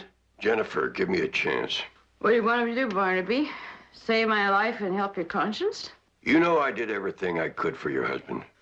Yeah, well, I just want you to suffer now the way we suffered all these years. I want you to remember this day as long as you live. Jennifer, if it'll do any good, I promise to take another look into the case. Maybe some new evidence has come up over the years. Just tell me where you are. You do? Can you give me those routes, please? How do I know? After a while, all these motels look alike. What motel? It's the Finish Line Motel. What else? All the toots and the $2 betters. You're just trying to make a killing. Just all losers. And just like me, all losers. Jennifer. Jennifer?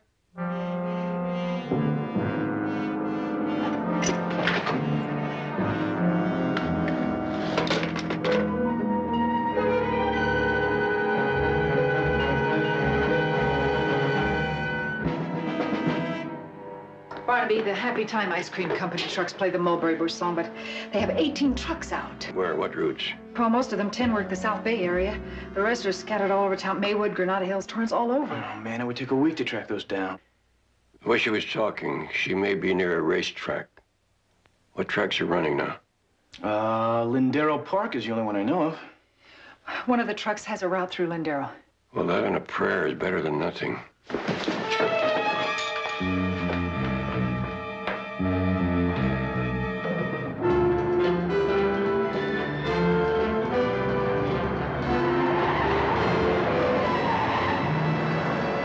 Barnaby, having an accident isn't going to help things. Listen, I really hate to bring it up at a time like this, but what is this all about? Who's Jennifer Rhodes? Well, Hal told me all about the case. We'd just been married a few months when it happened. How much was that ransom, Barnaby? About $300,000, wasn't it? $500,000. Kidnapping. Mm-hmm. Stevie Sayers, 2-year-old son of a very prominent real estate dealer. His child was never returned. Well, how did you get involved in the case? What? The case, how'd you get involved in it? Well, Ted Sayers didn't feel that the police were making sufficient progress in finding his son, so he asked me to help. I didn't have much better luck. My guess is that the boy was killed and buried someplace. But it was Barnaby's investigation that uncovered the kidnapper. A young carpenter by the name of Dan Rhodes. Jennifer's husband. And to this day, she is convinced that Barnaby framed him. They both are. Well, Barnaby, you're not giving up, are you? Our eyes haven't been much help in finding that truck. Let's see what our ears can do.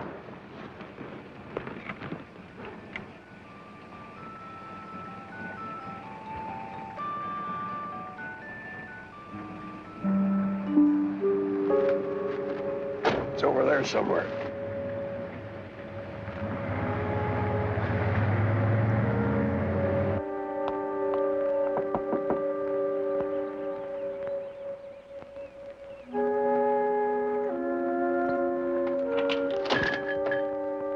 Maid. I'm not gonna be here all day.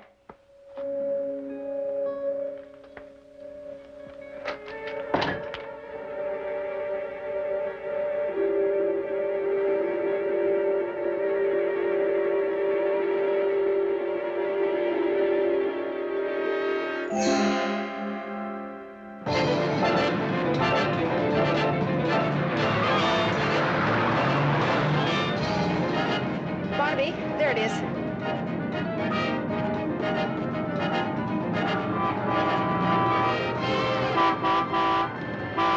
Hey! Pull over! Hey, what is this?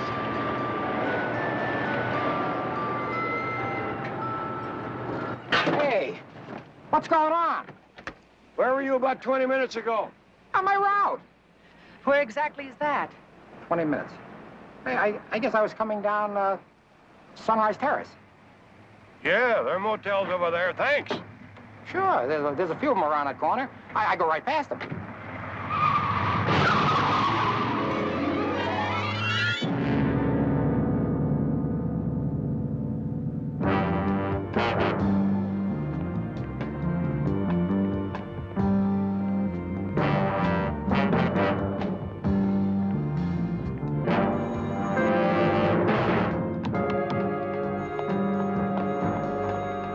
Can I help you? Manager here? Here, before the track opens and after it closes. Otherwise, forget it. I'm looking for a lady named Jennifer Allen. She registered? Nobody stays here long enough to know by name. She's medium-sized, nice-looking, brown hair. That could be anybody. She's probably by herself. Well, it does narrow it down some. Very important that I find her. As far as I know, there's one lady here by herself. What room is she in? Number 7. But she's not answering. But I tried to get in a few minutes ago to clean up. Got a pass key? Yeah. Open it. Okay.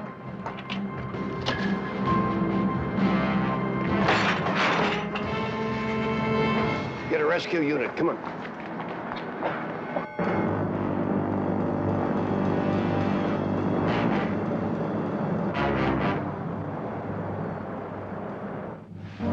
Barnaby, you should relax. They said she passed the crisis. That was 2 hours ago. We should have been able to go in by now.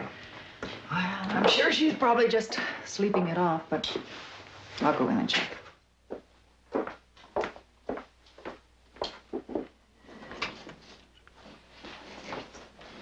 Any word? Betty's gone in to find out. You want some coffee or something? No thanks. I stopped by the office on my way over, which is why I'm late. Got out the old file on Rhodes and read up on it. You never really put that case to bed, did you, Barnaby? Why do you say that? Well, Rhodes was convicted 11 years ago today, and the case was closed. Yet you have entries that go on years after that. Things you double-checked, new leads you looked into. Nobody paid you. It's almost as if you weren't convinced yourself that Rhodes was guilty. There's something about that case, Jedediah. Always bothered me. But you were the one who found some of the ransom money hidden in his cabin. You broke the case. And if I'd been sitting on the jury, I would have had to convict him. The evidence spoke for itself. But I always had his doubt. Well? She's awake. Barnaby. She doesn't want to see you.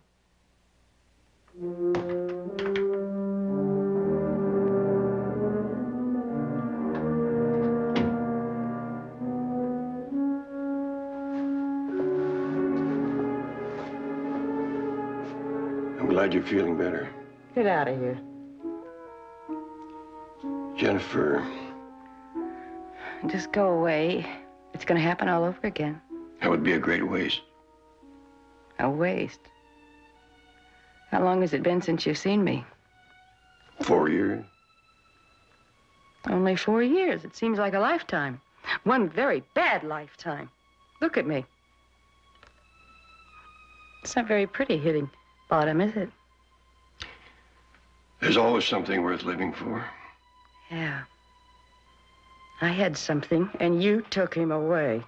Jennifer, I did not frame your husband. Now, what can I do to make you believe that? Just go away and leave me alone. After hanging in there all these years, why, suddenly, this? I just couldn't take it anymore.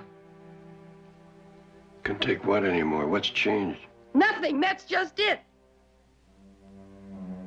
Some guy comes along and says he can do something, and he can't deliver. What guy? What difference does it make? Might make a lot of difference. What guy? Some writer. He said he was on to something. You say what he was on to? No. Because he's a phony just like everybody else. What was his name? What's the difference? It might make a lot of difference. What's his name? Anderson. Phil Anderson? Yes. Now get out of here. Look, I can call the doctor and have you thrown out. I can at least do that right. I'll be back.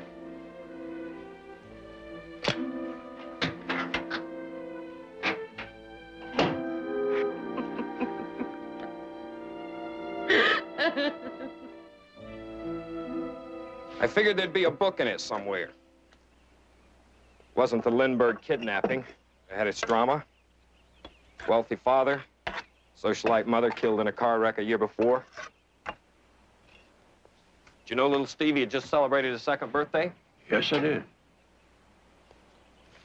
I thought I'd use this for the cover.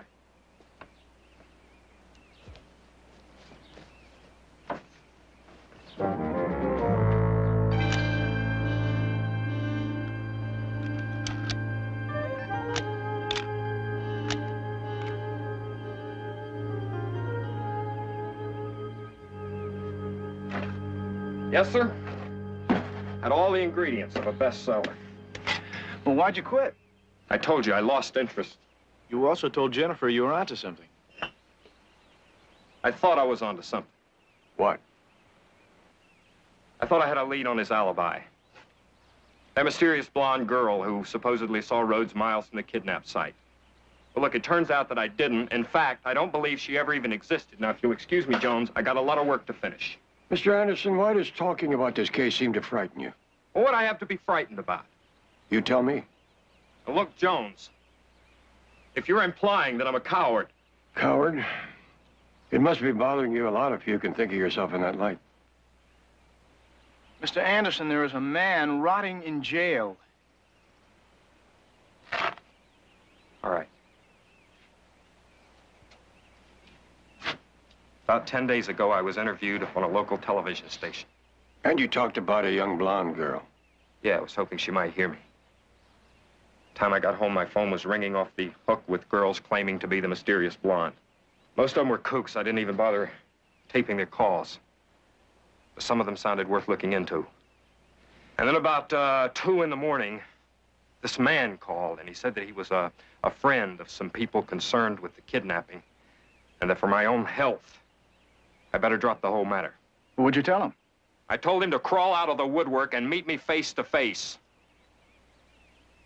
He just repeated his warning and hung up. Did he call back? No.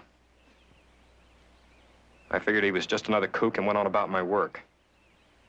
Then one night last week, I was driving down Laurel Canyon, and this car came from out of nowhere and ran me off the road and into a ravine. Now, I'm certain that it wasn't an accident. It was a special delivery message. I got it. Loud and clear. You have any idea who sent it? No. You say you recorded some of the calls. You still have the tape? Here it is. Yeah, borrow it? As far as I'm concerned, you can keep it.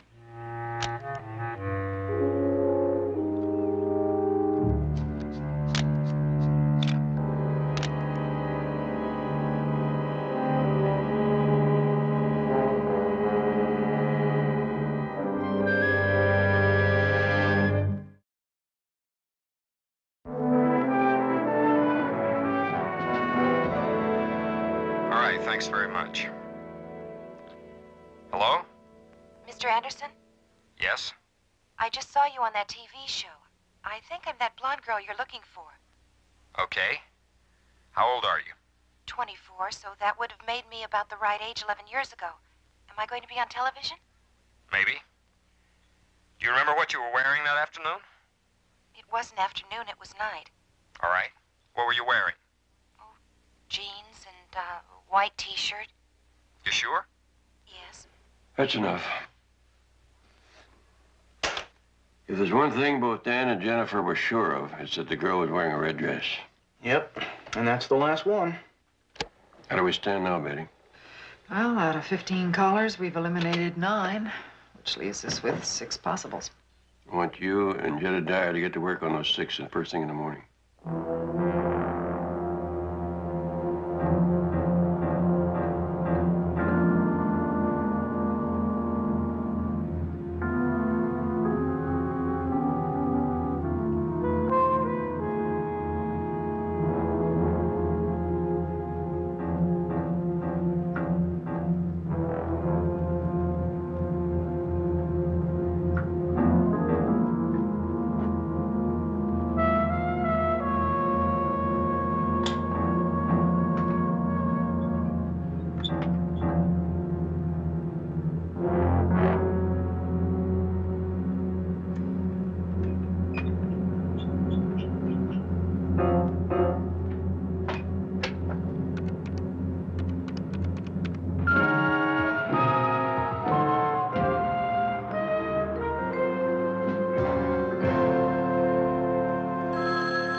Say the word and I'll tear it out of the wall. I've got a better idea. Why don't you go draw us a nice hot bath?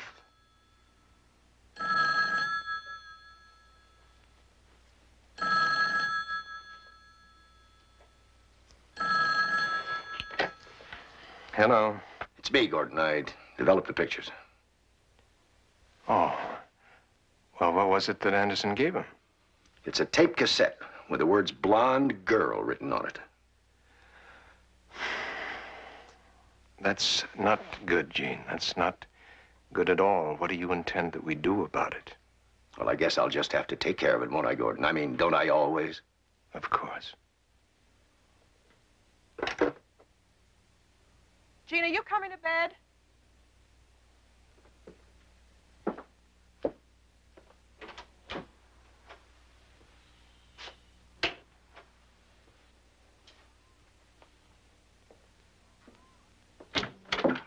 Aha!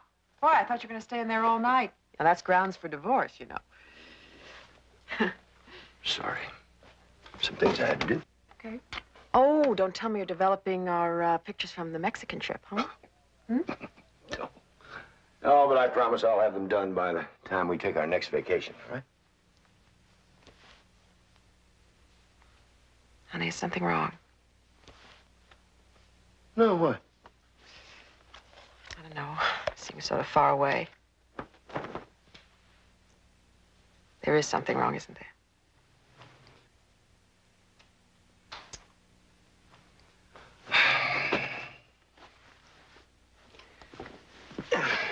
Why can't I ever hide anything from you?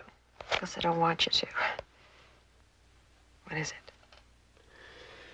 Well, it's that case. I'm afraid they're going to open it up again. Oh, no, Gene. Oh, after all these years, I'd hoped it was finished for good. So would I. What are we going to do?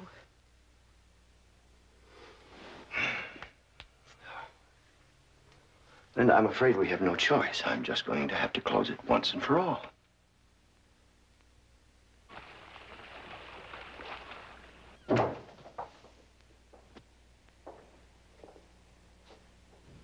Hello, Dan. Been quite a while. For you or for me? Sit down. I'd like to talk to you. What's the matter? Your conscience finally get to you, Jones? I don't want to get your hopes up, but there may be some new evidence. Oh, yeah? There's an outside chance that somebody may have found that witness. The little girl you said could prove you were 150 miles away at the time of the kidnapping. I thought you didn't believe me. I'm checking it out again, but first I wanted to go over all the facts with you. Come on, Jones, you know the whole story. You found the evidence. You probably planted it. I didn't plant anything. I traced the 20 bucks of the ransom money to you, and then I went to your cabin and found some more of it. Now, if this witness does exist, there is a possibility of reopening the case. Are you interested, Rhodes? Are you? Yeah.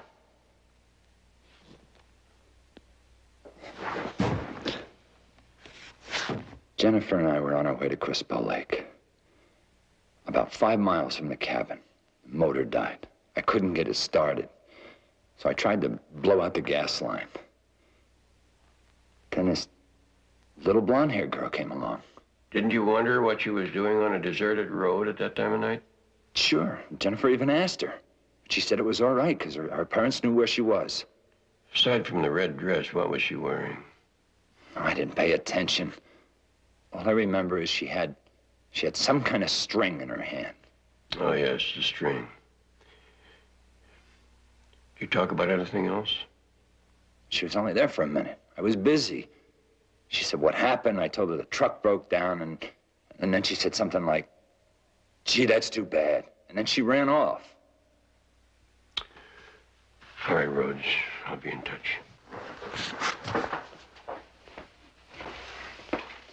Hey, Jones? How's Jenny? She's getting along. You know, I forced her to divorce me. She didn't want to, but, you know, I figured for her own good. What can I give her spending the rest of my life in here? She got married again? I don't know. She has. I hope she picked the winner. She deserves the best.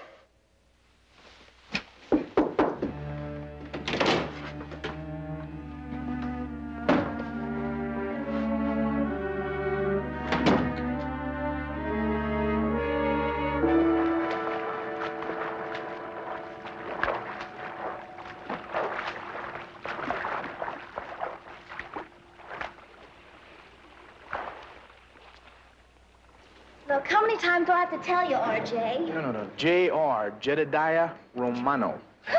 What kind of name's that? Well, backwoods Italian. Well, anyway, I'm telling you, I was the girl on the road that night. Can you prove it? Hey, what are you, colorblind? I've got blonde hair, haven't I? And I told you I was wearing a red dress. Besides, what would I have to gain by lying? Well, now let me see. Girl I talked to before you wanted to know if this would get her on the Dinah Shore show. And then the one before that wanted to know if I would make a car payment for her. You're not in show business, by the way, are you? Well, I'm a singer. But if you think I'm doing this for publicity, you are 100% mistaken. Oh, then why did you wait so long to come forward? Because I didn't know anybody was looking for me until I saw that writer on television. What about at the time of the arrest? Papers were full of stories about the mysterious blonde. We were on vacation. My father didn't have any papers around. It was on television. Television? In a trailer? You were living in a trailer? No, we weren't living in a trailer. We were vacationing in a trailer.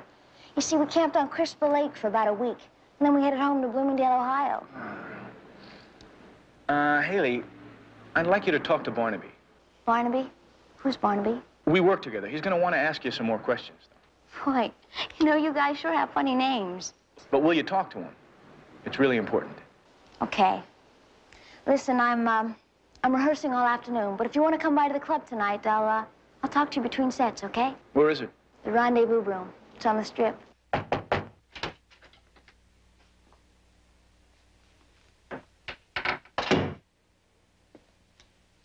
You're looking a lot better. I told them not to let you in. I sneaked by them. In case you're interested, I went up to see Dan this morning. Why? I'm reopening the investigation. And I'm supposed to believe that that makes any difference. You can believe anything you want, but I've never lied to you. How is Dan? He seemed all right. Did he ask about me? Yes. I told him you were getting along. He asked if you had ever remarried. I told him I didn't know. Who gets married anymore? Well, you used the name Allen in place of Rhodes when you called yesterday. Yeah, well, after the divorce, I changed my name. Rhodes wasn't doing my social life very much good. Then there hasn't been anyone? Oh, yes, there have been men. Lots of them.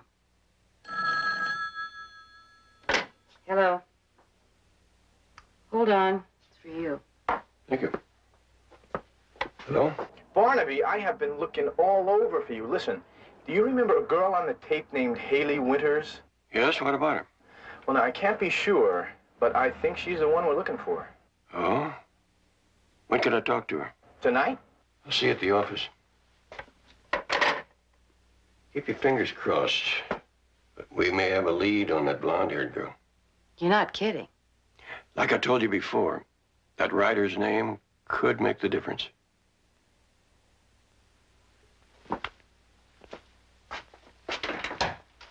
Barnaby. The flowers are beautiful. Thank you. You're welcome.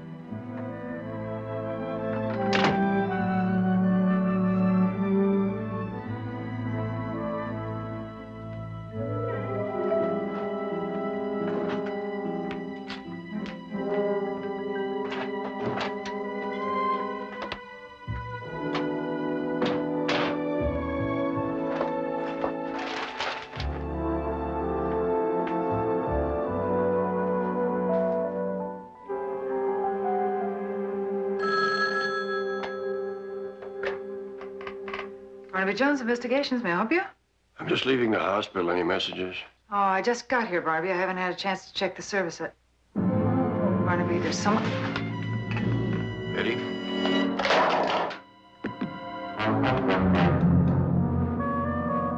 Eddie, what's wrong?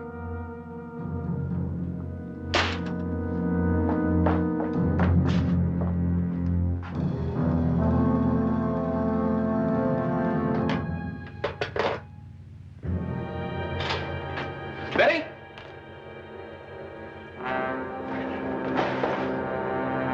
Betty, come on. Come on.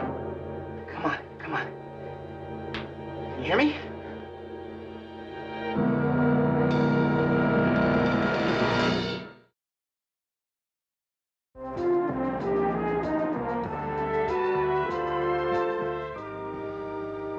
And you didn't even get a glimpse of him. Barnaby, it all happened so fast, I didn't even get a chance to turn around. But from the way he grabbed me, he had to be at least 6 feet tall or over, and very strong. Show Barnaby where he applied the pressure. Around there. Sounds like a professional, like the man that ran Anderson off the road. Barnaby, now that he has the tape, he's going to be able to narrow the girls down the way we did. Yeah, that's what worries me. You feel all right now? A little shaky, that's all. I'll drive you home. I want you to get some rest. I gotta tell you, What's the name of that club? The Rendezvous Room. Haley shows at 10. I'll see you there tonight. Okay. How do you feel better?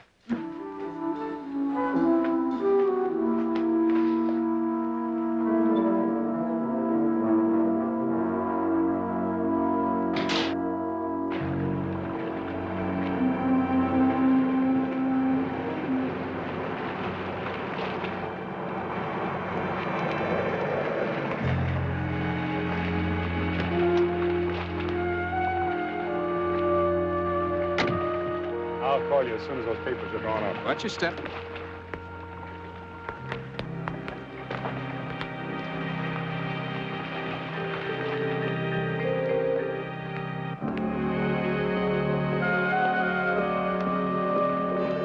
Erica!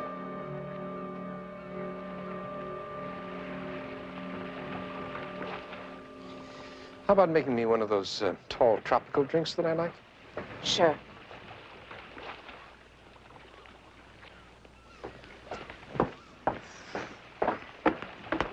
You know, when I was a deck ape in the Navy, I used to have to request permission before coming aboard. You did. Well, I was a Marine. Maybe that's why we make such a good team. That and the fact that we never look back, always straight ahead. And never mind what we left behind, huh? Don't tell me I detect an attack of conscience. It's a little late for that, isn't it, Gene? Yeah, I'd say about 11 years too late.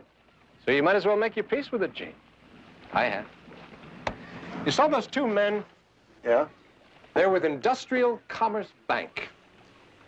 And they've just decided to lease my last piece of land here at the marina. Soon, there'll be a 12-story building on it. That's what I like about you, Gordon. You've always been a conservationist. When I want to see nature, I sail to the islands now. What about that tape? I've got it. There were 15 girls on it. Only 6 or 7 seemed legit. I finally boiled that down to 2. If one of them's a blonde, I'll find her. And when you do? Oh, don't worry, Gordon. I won't let your little empire crumble. Gene, how's your empire?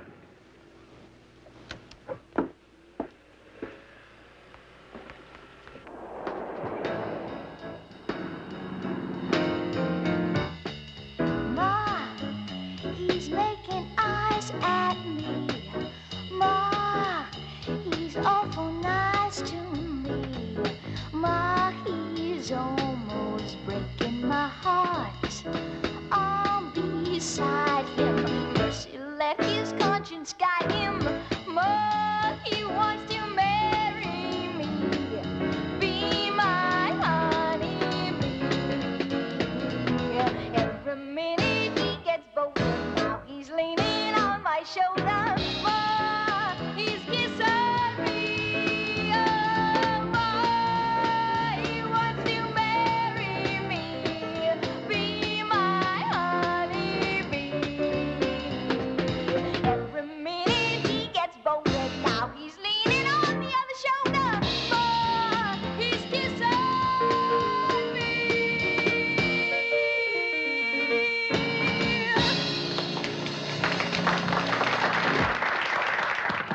Thank you, thank you.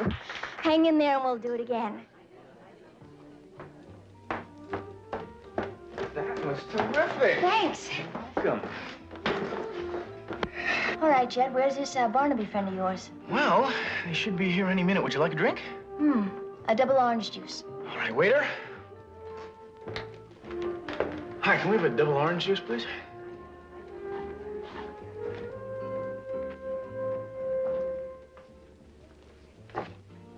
I'm sorry we're late. You must be Haley Winters. This is Miss Allen. My name's Barnaby Jones, and this is my associate, Jedediah Jones. Hi, how are you? Anybody else like a drink? Yes, sir. I'll have a plain soda and lime. Do you have any milk? Isn't anybody here over 21? We heard the applause on the way in. The audience seemed to like you. Yeah, all 10 of them. Hey, look, Mr. Jones, I don't have much time. You are aware that this is very important. Like I told Jed, I'm the girl you're looking for.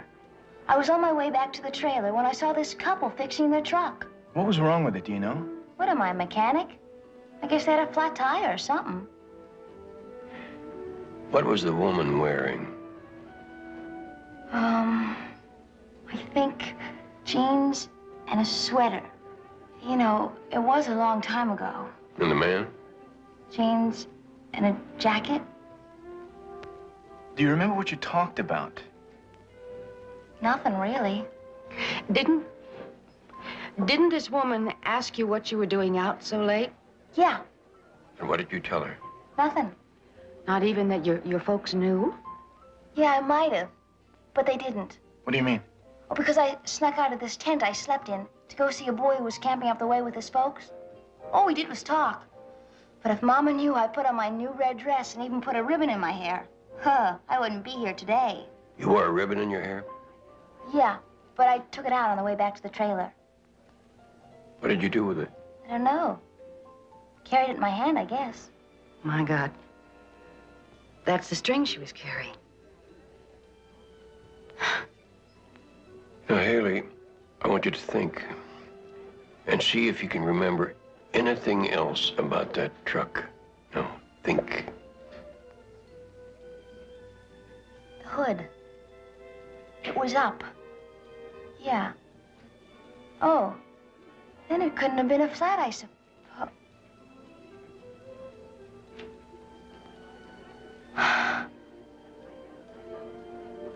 You were the woman. Yes. Yes.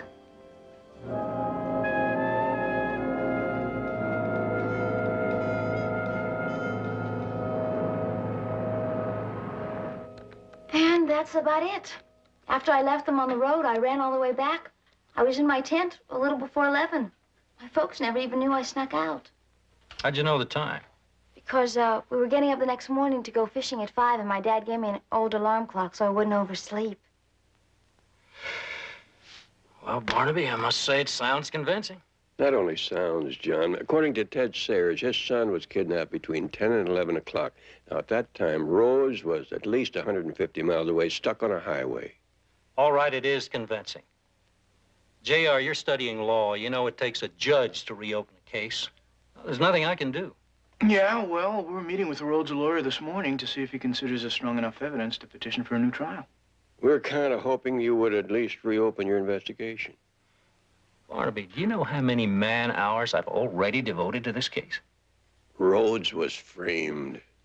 That means the real kidnapper and murderer is still walking around free. All right. I'll look into it again. That's all we ask. Thank you, Miss Winters. Thanks, Lieutenant.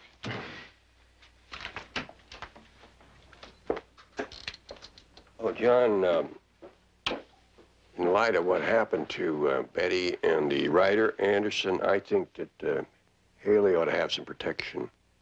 All right, I'll put somebody on her. Thank you. Are you sure there's nothing else I can do for you while you're here?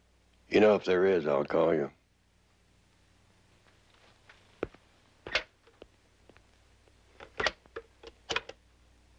Lieutenant Biddle, write this down. Haley Winters. Winters, like the season.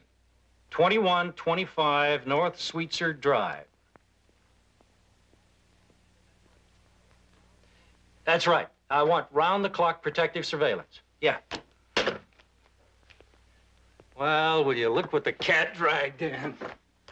Gee, what are you doing around here, slumming? Well, I was in the neighborhood. I thought I'd come by and see the old gang. You're looking good. Yeah, well, I feel good. I've put on a couple of pounds. Yeah, but, well. yeah, well, that comes from sitting behind a desk filling out all those reports. Not like the good old days, huh? Not like when we worked the Southeast Division together. Make one arrest, fill out a simple report, and that was it. Nowadays, I got to write a whole book. Well, I guess that bullet I got in the hip was a blessing in disguise, huh? Don't you miss it just a little bit? Well, yeah, now I'll tell you the truth. I was just down the street at the land title office, looking over some property I'm interested in buying. A couple of acres, nothing important. I thought, well, I'll go over and see the guys, see the atmosphere, see what it feels like to be off the force, see if I miss it. You want to know something? I miss it. About that much.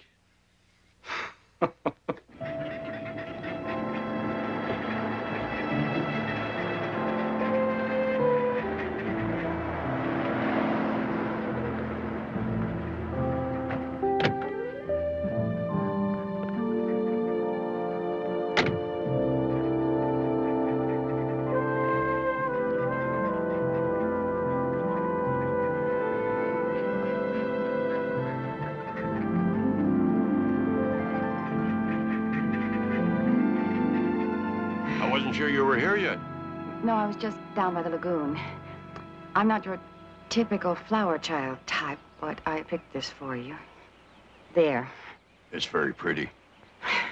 Well, The lawyer says we have a shot. He's filing a motion to reopen the case on the basis of new evidence. oh, boy, you don't know how good that makes me feel. Now, hold on, don't get too excited. He also warned me that the district attorney will probably fight it. So it all depends on the judge. Yes, but we still do have a chance, don't we? We have a chance. Oh, oh, boy. Barnaby, would you forgive me? For what? Well, for not trusting you and for all those terrible things I said. At a time like that, a lot of things are said. I don't remember any of them. I'm glad.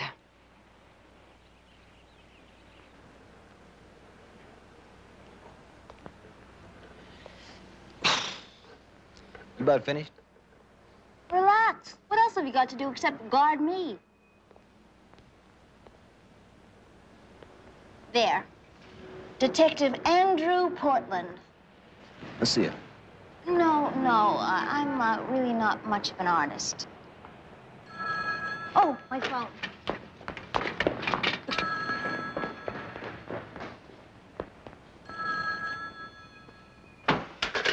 Hello? Haley, Mike Wolf. Listen, we just got an offer for you to play the Sombrero Club outside of Phoenix. You're kidding. When? Starting tonight. They just had a cancellation, and they need someone right away. Tonight? Oh, gee, Mike, I don't know if I can make it. Well, what are you talking about? You just finished that rendezvous gig last night, didn't you? Yeah, but, Haley, baby, they're offering $500 a week plus transportation. I can make it. That's my girl. You're on flight 215, SunWest Airlines. It leaves in an hour and a half. Your ticket's at the gate. Someone will pick you up in Phoenix. I'll be there, Mike. Thanks.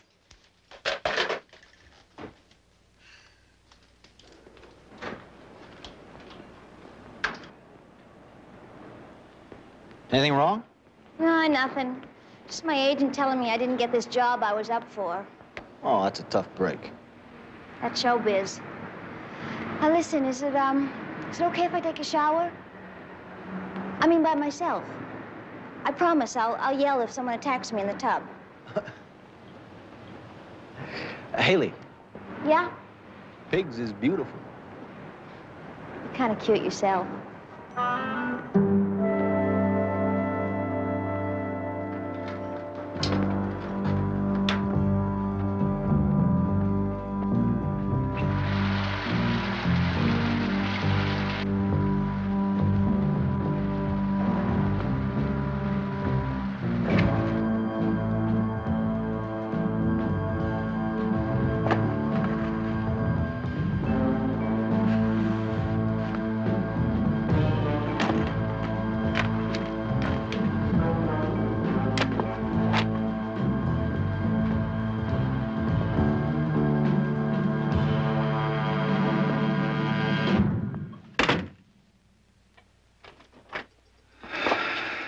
Barnaby Rhodes' lawyer just called. They're reopening the case.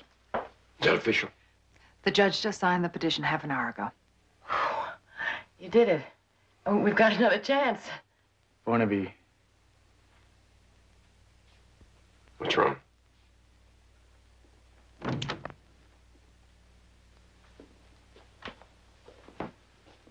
Mr. Sayers?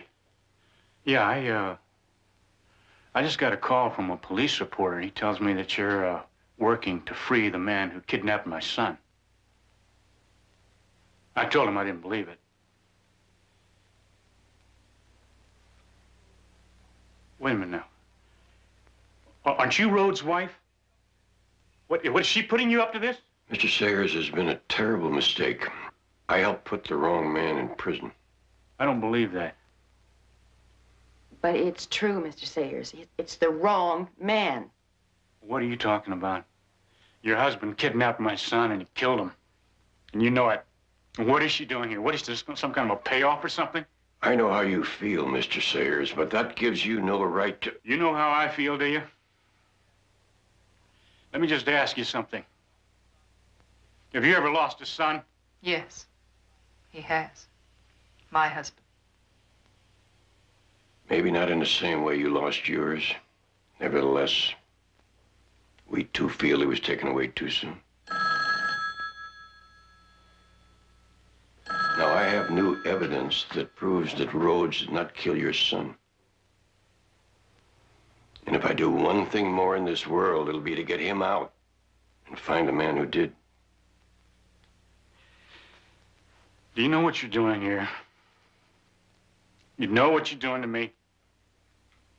You just better be right. Yes, I'll tell him right away.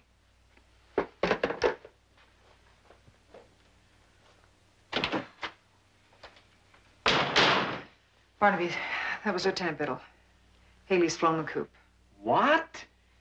The detective assigned to her said that she got a call from her agent, and she's probably on her way to catch the SunWest flight to Phoenix. They've alerted airport police. Let's go, Jedediah.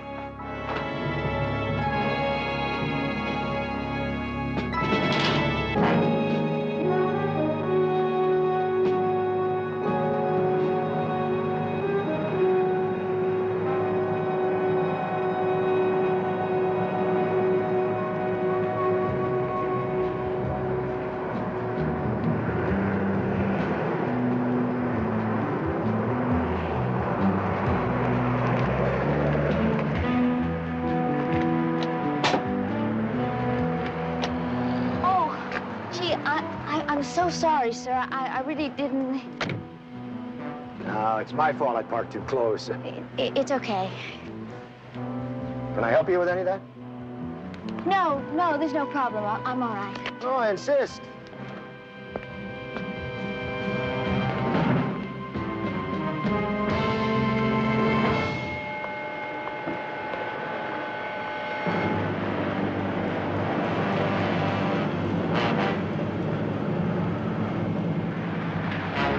Wait a minute.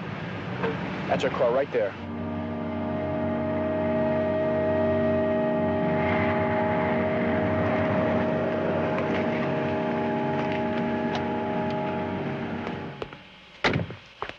Oh, my God.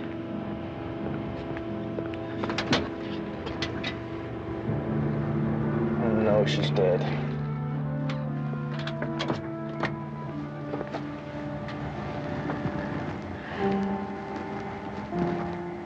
It's my fault, Jedediah. Oh, come on. No, it isn't, Barnaby. Yes, it is. It's my fault.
Barnaby Jones, a Quinn Martin production, starring Buddy Ebsen.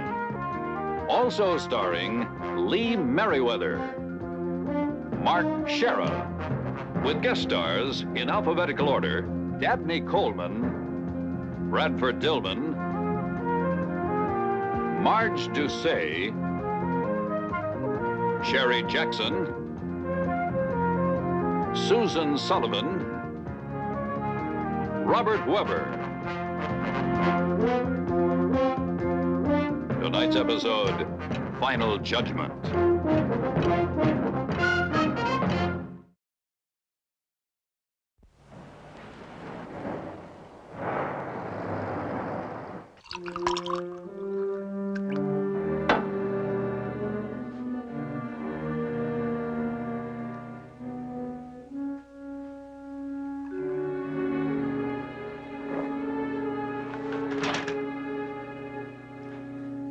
Barnaby, I've been looking everywhere for you. I should have figured you were probably here all along. Well, now that's a switch. Ran out of milk.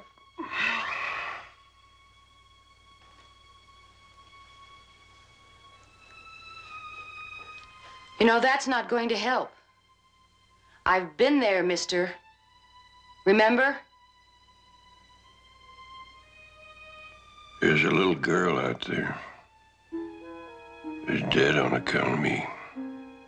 Well, there's a little girl out there dead because 11 years ago, somebody out there kidnapped the Sayers' child and framed Dan. Now, because you're trying to clear Dan, there's a killer out there that's just doing his work again.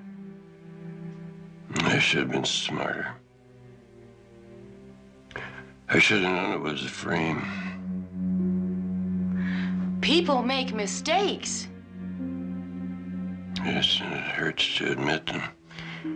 It hurts till I lay them out in the light and look at them. I know.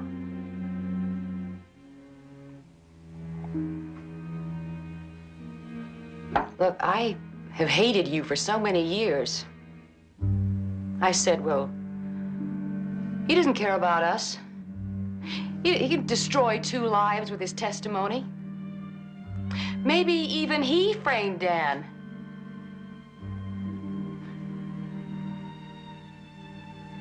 But I never once stopped to think about maybe how you felt about it.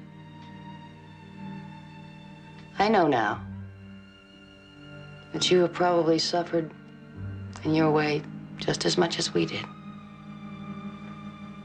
Jennifer.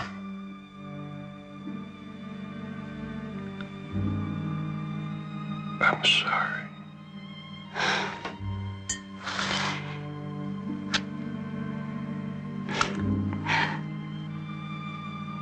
Don't apologize to me for being human.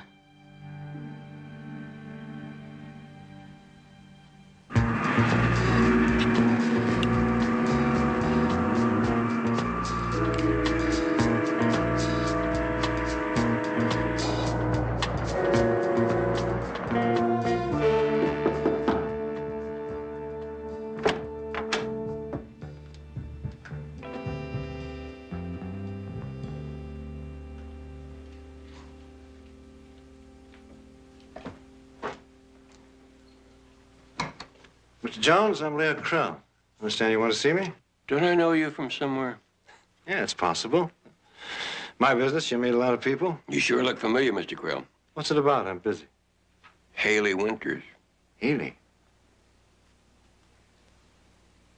Oh, yeah. The singer that I hired from L.A., yeah. Hey, her agent told me what happened.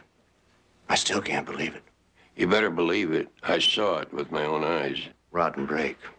Sweet kid like that? For what? What could she have had on her? A few bucks. You think it was a mugging? All I know is what her agent told me. Her wallet was missing. Her suitcase had been busted into. If that wasn't a mugging, what would you call it? Cold-blooded murder. Come on. Who'd want to do a thing like that? She was about to become a witness in a... Leo Krill, you're from L.A. For a while, yeah. Used to have clubs there.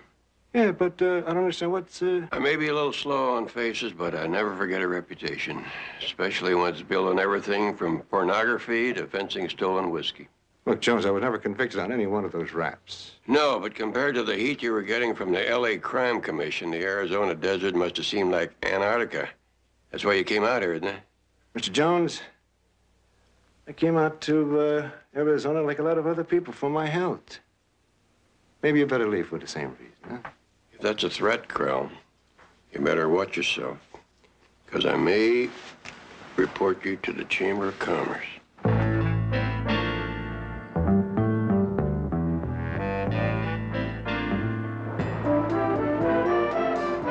Yeah, thanks, Lieutenant. Now, listen, if there's ever anything I can do for you, be sure to call me, huh? That was the Phoenix police. They've been keeping an eye on Krell ever since he arrived there. According to their intelligence, he's only made one trip back to L.A. He left Phoenix on the 1st of this month and returned on the 5th. Well, Haley wasn't even appearing at the rendezvous room, Dad. Then he lied. Anything in those reports to help you, Barnaby? Nothing that connects Krell to Haley's murder or the kidnapping, but there are a few names that I'm curious about. Well, which one? Tommy Hendricks. An old pal of Krell's. Krell kept him around for laughs. Where's he now? Well, it's a good question. Krell quit laughing when Hendricks decided to go into the fencing business for himself. No one's seen him since. Nora Reardon. She used to be Krell's girlfriend till she got messed up on the heart stuff. Last I heard, she's in a rehabilitation center up north. And then there's the police officer, Gene Gates, whose name runs all the way through the file. Gates was my sergeant when I was a patrolman. Good cop. He's in there because he was always on Krell's tail. Almost nabbed him a couple of times, too. Where is Gates now? Shortly after that, he took a bullet in the hip from a bank holdup. That led to an early retirement. A little later on, he went to work as head of security for the Kingman Company. The land developers? Best thing that ever happened to him. He learned the ropes of the business, got some good tips on which land to buy from Kingman himself. Made a bundle in real estate. Funny thing, I saw him just the other day. Looked like $1 million. Some people have all the luck. That's for sure. John, you happen to have an address on Gates? I'd like to talk to him. What about? According to this, he is the only living expert on Leo Krell.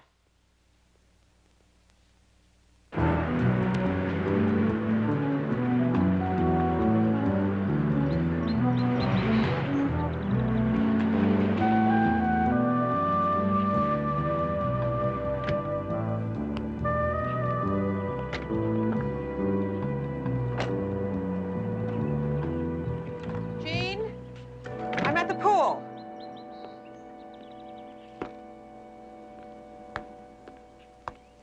Hello, sweetheart. Huh? Gene, Hey, boy, I tell you, it was a scorcher out there today. Listen, when it cools off, maybe you'll come out and shoot around with me. You'd like this course. It's not a bad place. Lemonade, just what the doctor ordered.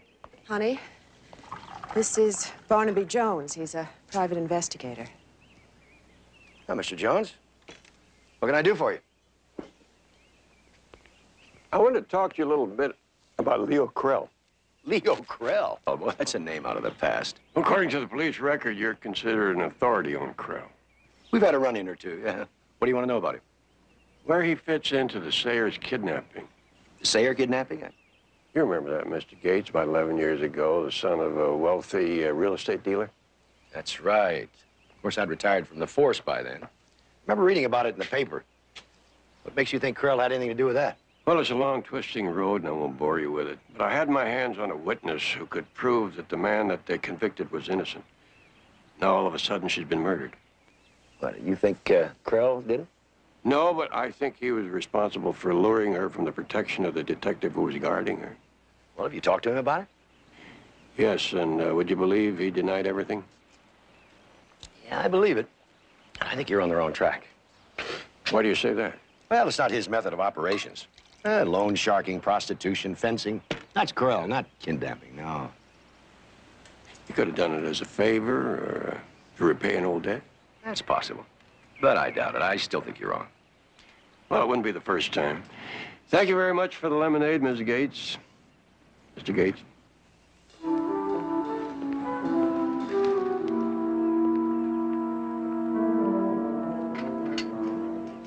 He knows something, I'm sure of it.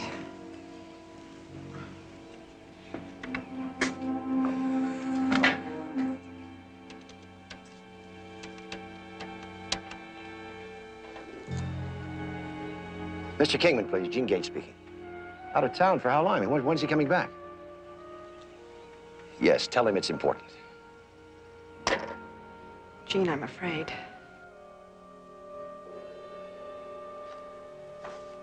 No, I've never seen him before. Are you sure? His name is Leo Krell. I'm positive. What about this one? I don't know. Something familiar about him. Who is he? His name is Gene Gates. He was a police officer. That's probably it. I mean, when they arrested me, there were cops all over the place. He wouldn't have been there. He retired before the kidnapping. Damn it, this... I know him from somewhere. Think, Dan. It's important. Gates. Wait a minute. His name isn't Gates. It was Masters, Joe Masters. And he never said anything about being a retired cop. He told me he was into... Private security work? No. He was into cars. He told me he sold auto parts. Where did you meet him? At a bowling alley I used to go to. The Echo Park lanes on Sunset. He was in there one night and we started talking. I saw him a few times after and we had a couple of beers together. You tell him a lot about yourself, your work, Jennifer? Yeah, sure. What else is there to talk about? Tell him about your cabin up on the lake? Yeah. I even invited him to come up fishing some weekend. Did he ever come? No, I never got the chance. I got arrested about a month later for the kidnapping. Jones, you think this guy had something to do with framing me? I would say there's a very strong possibility, but don't ask me how we prove it.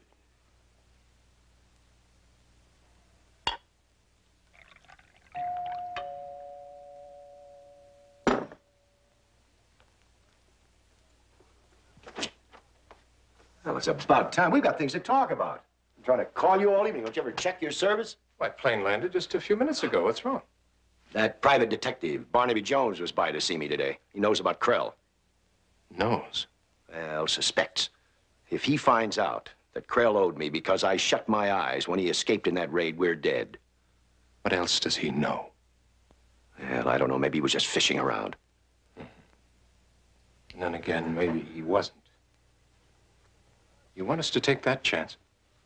Us? Oh, I love the way we share your problem, but I get stuck with the dirty end of the stick. That's right, Gene. Nothing has changed. Unless, of course, you don't care anymore. I mean, how this all turns out.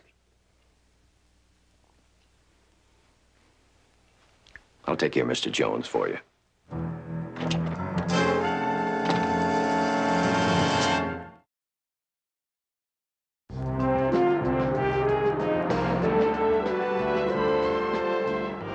Barnaby, Gates was once a detective. If he wanted to frame someone, he'd sure know how to do it. I can't argue against that. And then there's the 20 bucks of the ransom money that Rhodes spent. He said he was bowling a few nights before and that he always left his wallet in his locker. All Gates would have had to do was just, open the locker and put some money in. But why? $430,000 has never been recovered. Jedediah, what kind of a person resorts to kidnapping? Poor. Ignorant. Desperate. Was Gates any of these?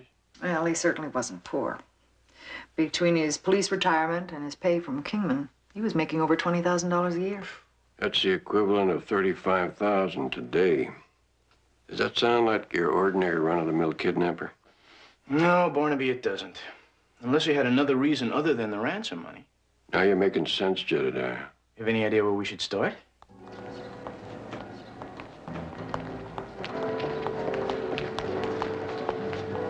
Well, Mrs. Gates, what a pleasant surprise. Mr. Jones. I don't think you ever met my associate, Jedediah Romano Jones. Nice to meet you. How you do? We're just on our way to the bookstore. I bet I know where you just came from.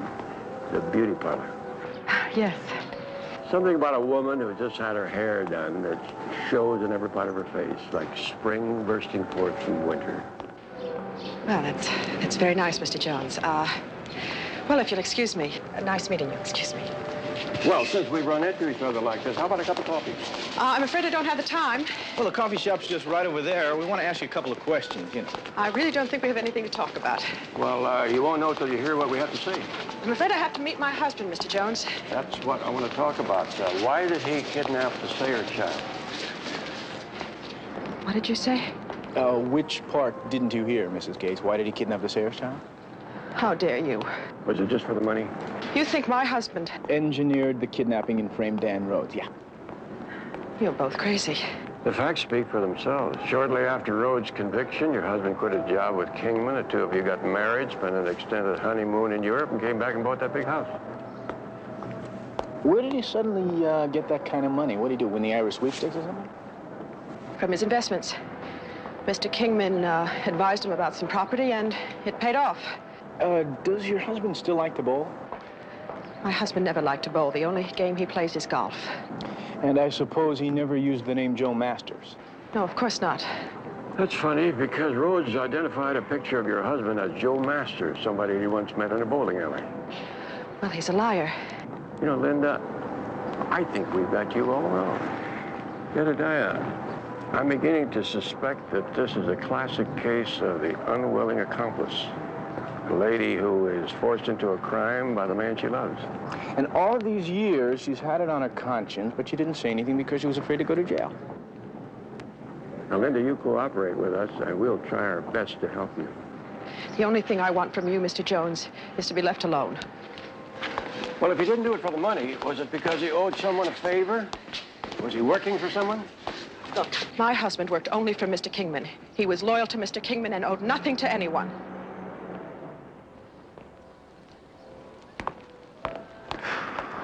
Well, if she's supposed to be the weakest link, Barnaby, sure hate to run up against the strongest. Don't be too sure, Jedediah. I think we got two.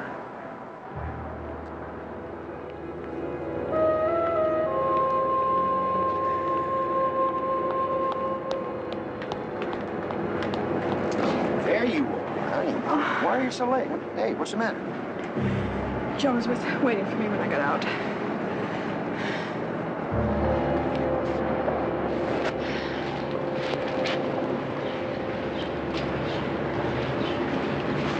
Well, what did he want? He wanted to know why you kidnapped the child. Jeannie knows everything. All he needs is the proof.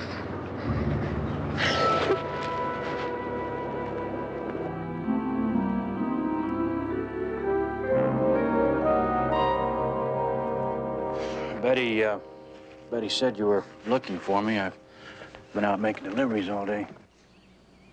Yeah, I imagine this is your busy time of the year. Yeah, it gets pretty hectic.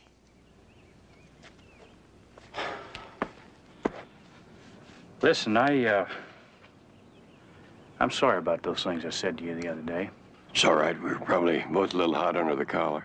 Yeah, I guess we were. What do you want to see me about? You know this man? No, who's he? Gene Gates. No, doesn't mean anything to me. He's a former police officer, and then he became head of security for Kingman Development Company. Kingman? Where does he fit into this? You know Gordon Kingman? Oh, yeah, we go way back. How? I owned the original option on all that land down at the marina. Of course, at that time it was a swamp, but I saw the potential of it. You sold it to Kingman? No, I didn't sell it to him. He wanted it so much he could taste it. When he found out he couldn't get it from me, why, he tried everything he could to get it away from me. Legal maneuvers, dirty tricks, all kinds of harassments. That's very interesting. Yeah, I hung in as long as I could, and then, well, you know the rest. Your son was kidnapped. Right. I borrowed the money from the bank for the ransom. I had to put up the option from the marina land as collateral. Of course, when the money wasn't recovered, why, I lost everything. It wasn't just the money, though, you know. I'm sure I could have raised the money and saved the land, gone on with my plans to build, but when my son wasn't returned, why, something just died inside of me, and I just wanted to close the door and walk away from everything. That's what I did. So Kingman finally got what he wanted. Something he couldn't get any other way. You think Kingman was involved in the kidnapping? It all suddenly begins to make a kind of a terrible sense, doesn't it? Lord, I can't believe a man would go that far. Get down.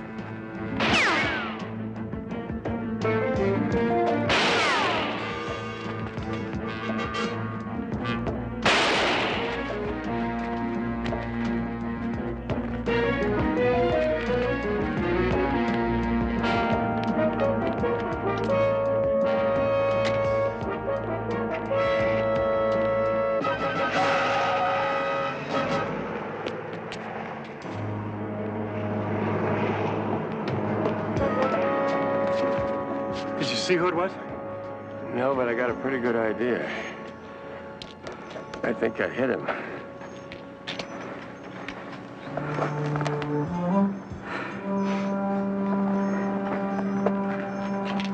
The way he's bleeding, he shouldn't be too hard to find.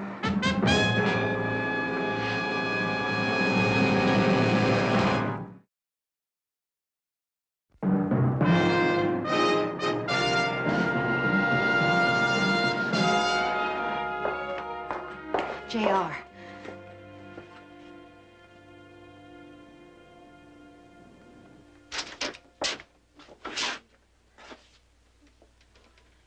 Barnaby, are you all right?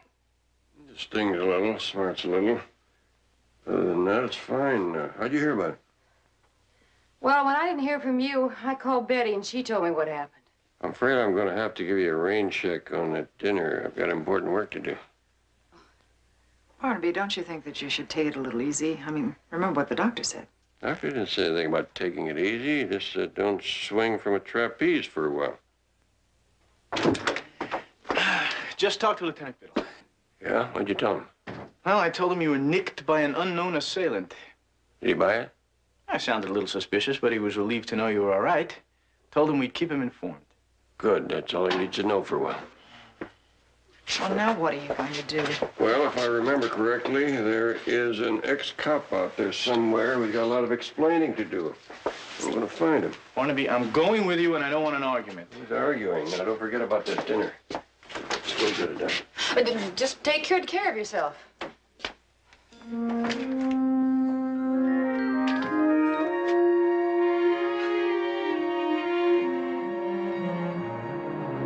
I'm sorry, Mr. Gates isn't home. What about Mrs. Gates? She isn't here either.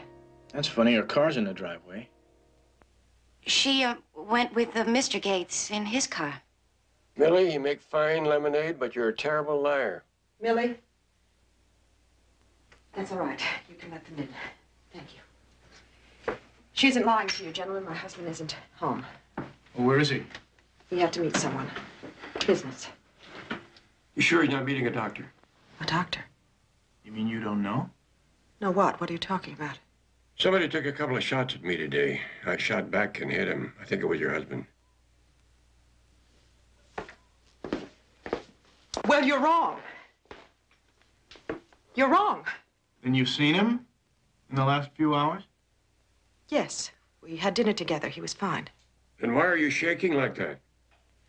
I am shaking because you have upset me. I think you're upset because you haven't heard from your husband all afternoon and you're wondering why. If he's still conscious, he's probably hiding someplace waiting for the doctor to arrive. No. I also discovered why he kidnapped the Sayer child. It wasn't for money. It was to break Ted Sayers. And so Kingman wouldn't be suspected he framed Rhodes. That's not true.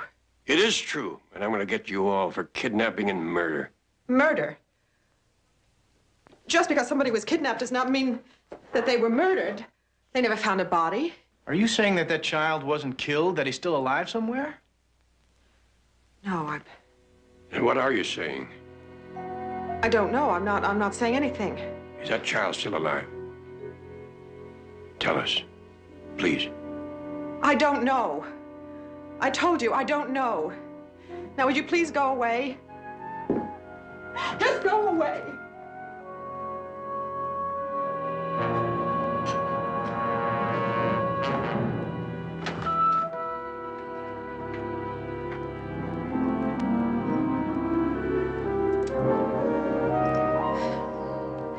I know it's not my cooking that turns you on, but it's not that bad, is it?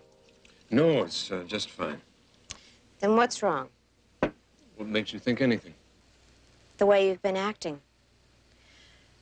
Gordon, is it over? Us? No. You're sure? I mean, you'd tell me if it was, wouldn't you? That's one thing you don't ever have to worry about. It's just business. It'll all be taken care of soon.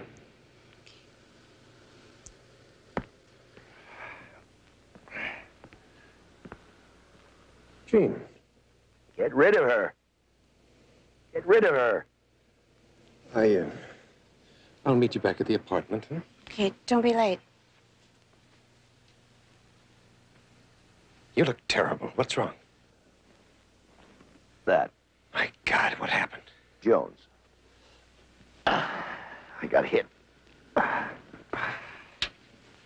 Did you get him? No, he got away. And you came here? What did you expect me to do? It's a bullet wound. You want me to check into a hospital? What do you expect me to do about it? Get me some help. And you'd better start doing some of your own dirty work for a change. I'm not going down for this alone, I promise you. All right. All right, Gene. Just relax. Look, you caught me off guard, that's all. It just so happens I know a good doctor. He'll fix you up in no time. Here, let me get you a drink.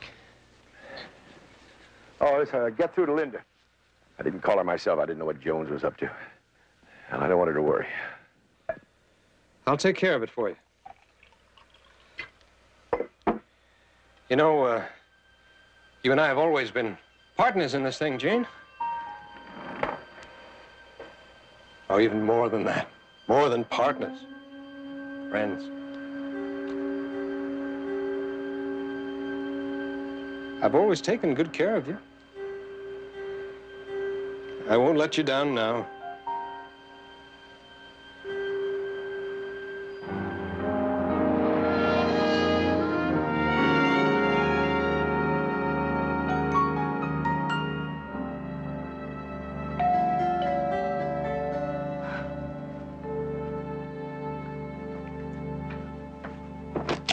Yes?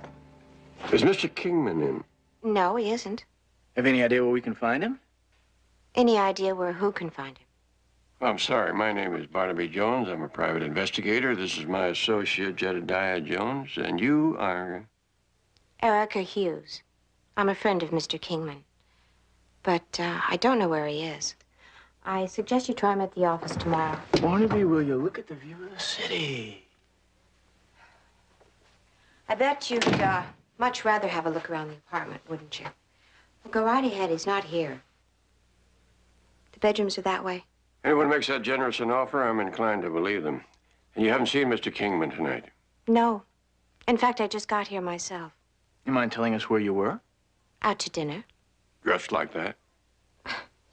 It's called casual. Although I did wear both shoes. Do you mind if I make the other foot comfortable? You know, Miss Hughes, the way you're dressed, I almost suspect you had dinner on a boat. And Mr. Kingman does have a boat, doesn't he? No, he has a yacht, but he's not on it. Really? How do you know? Look, if I tell you where he is, will you go away? We just want to find him. We did have dinner together, but not on his yacht. At his house in Malibu. You knew he had a house there, didn't you? It was next on our list. Well, that's where he is. Thank you. Oh, one more thing. Does Mr. Kingman know someone named Gene Gates? No, is he a friend? Sort of. I suspect they both came out from under the same rock.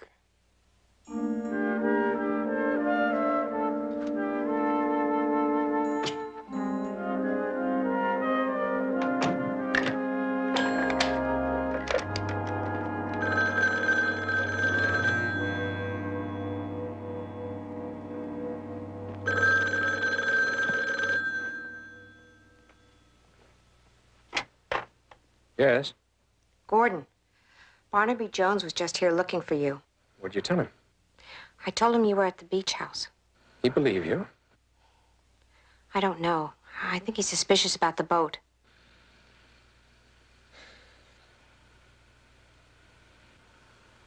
I'll talk to you later. Where's the doctor?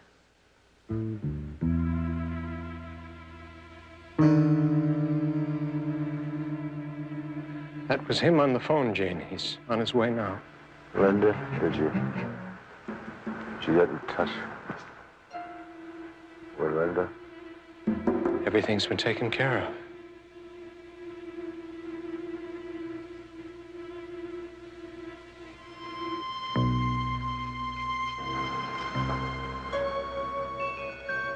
It's all over, Jane. You have nothing more to worry about.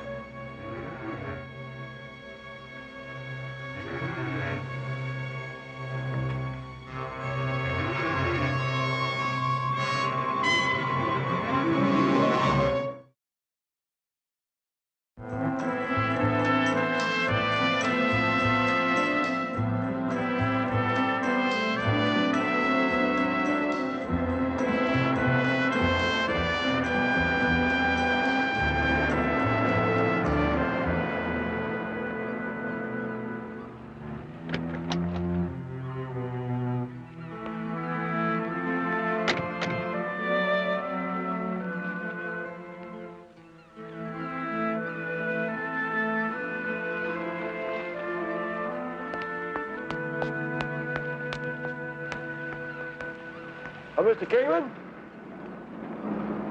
Yes? My name is Barnaby Jones. I'm a private investigator. This is my associate, Jedediah Jones. Can we talk with you? Come aboard. Thank you.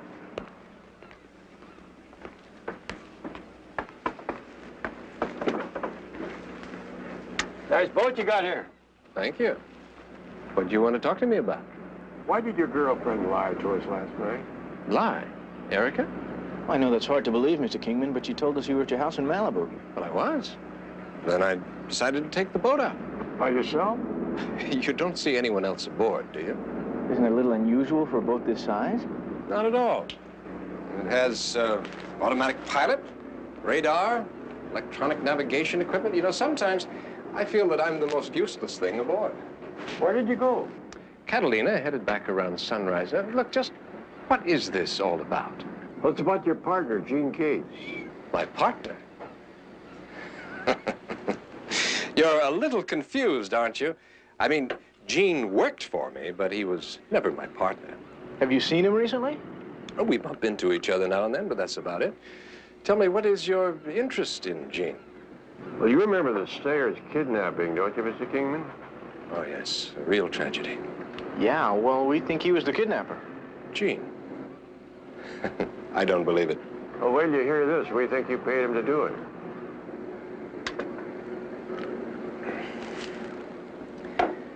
That's a very serious charge, Mr. Jones. I take it you're prepared to prove it. Well, I'd be more prepared if I could find Gene Gates, but I'm afraid that's impossible now. And why not? Because I think you killed him and buried him at sea. I think you better get off my boat, Jones.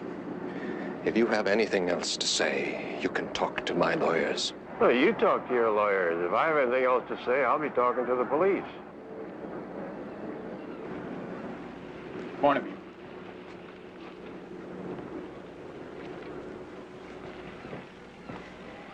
What is it, Jones? Looks like fresh blood, Mr. Kingman. It is? On my way back this morning, I decided to try my luck.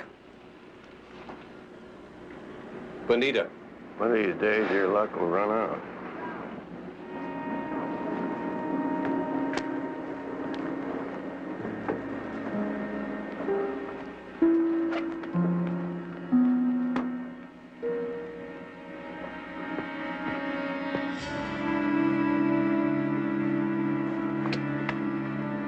Well, where to now? Only place we have left to go. The weakest link? She must be worried sick about her husband. If she doesn't crack now, she never will.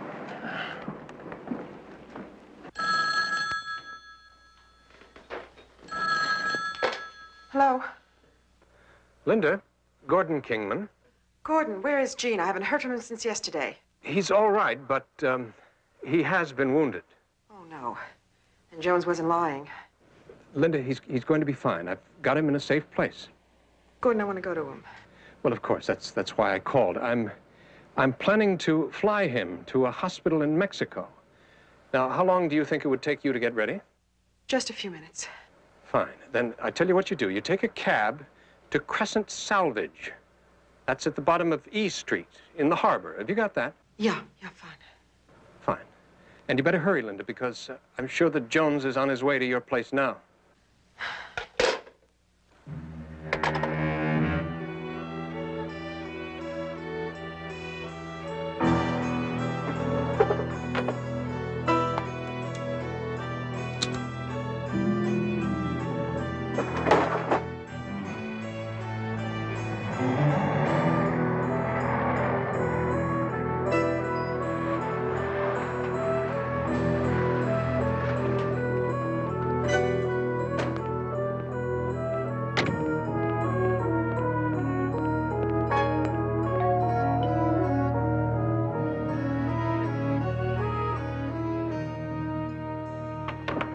Yes? Hello, Millie. Miss Gates home? No, she's not here. That's what you told us last night, Millie. This time she really isn't. Why is your car here? She left by cab. That's the truth, not more than 5 minutes ago. Do you know where she went? I don't know. She got a call, packed a small suitcase, and left. Did you see what kind of a cab it was? Yes, a red line. All right, I'll get on it. Can I use your phone? I guess so. Thank you.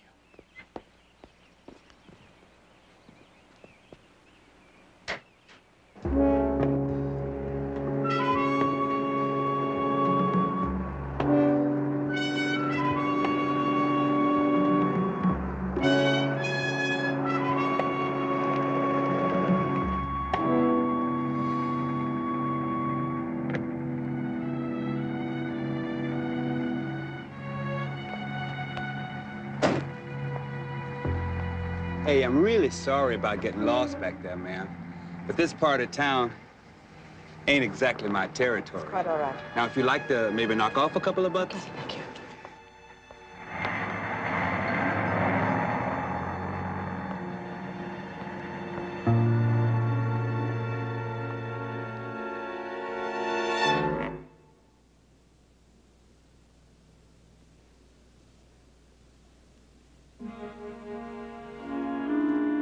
Linda?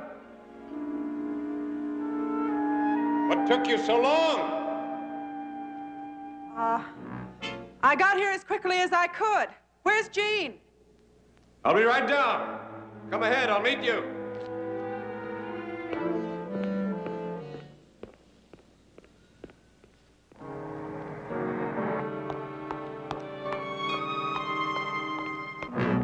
Gordon, where is he?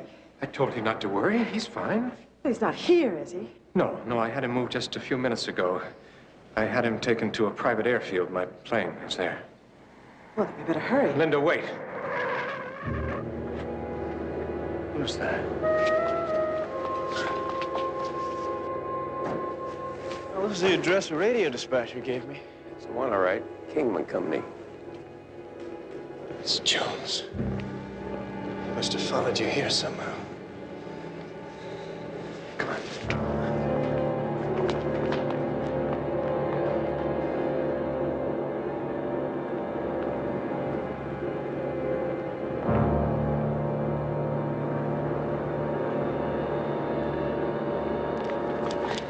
Come on, there's a way out back. Linda? Jean's waiting.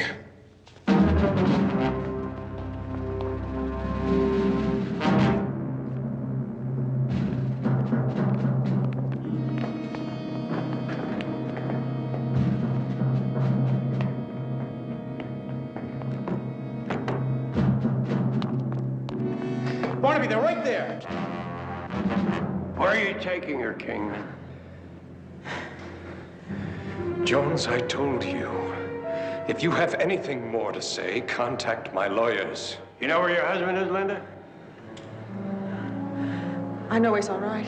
My guess is he's dead. He buried him at sea last night. He's lying, Linda. With you out of the way, there's no one left to tie him to your husband's murder or the kidnapping. If Jean is all right, why hasn't he tried to get in touch with me? Linda, come on. No, wait a minute. All right, Jones. Oh, my God, then it's true. Jean's dead. Your gun, Jones. Come on.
I'll call the police.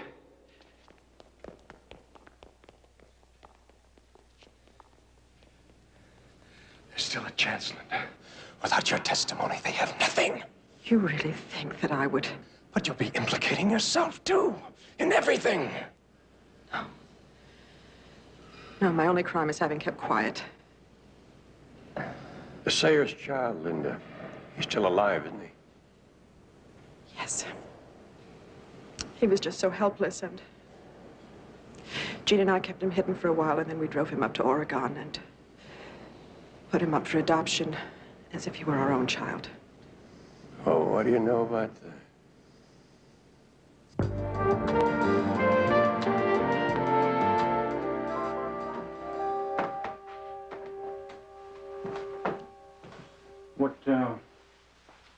What time did Betty say they'd get here? Plane got in an hour ago. Should be here any minute. Yeah. That was very nice of her to fly all the way up to Portland to pick him up for this little visit. Well, she figured that his adopted parents would feel a lot safer if there was a woman around, in case he got an upset stomach from all those hot dogs you're going to buy him. How'd you know about the hot dogs? Ted, these adopted parents of Stevie's, they're the only parents he's ever known.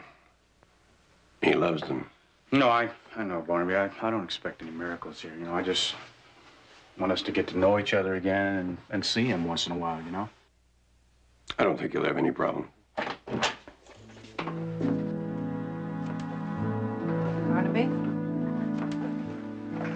Mr. Sayers. Hi. Oh, God, I mean, he's a lot bigger than I thought he was.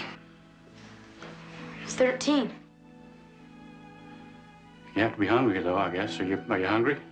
Yeah, You want a hot dog? kind of like hamburgers more. I love hamburgers. You want to go get a hamburger? Yeah. Thank you. How's the plane ride? Okay.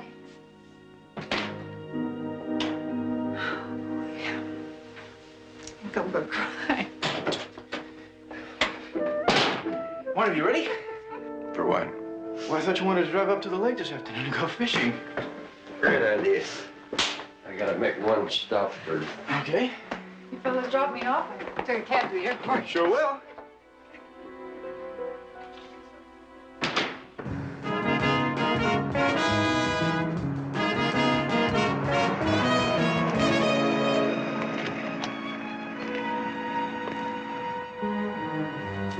Right back.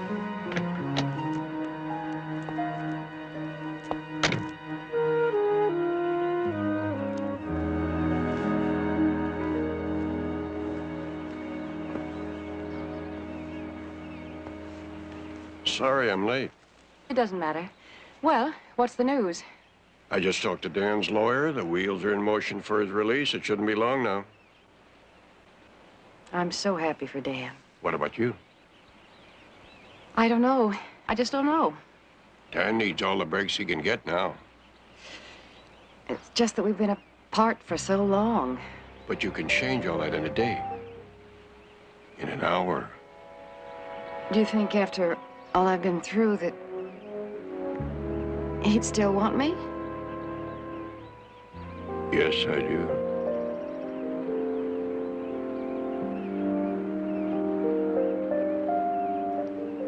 Let's take a walk down by the lagoon.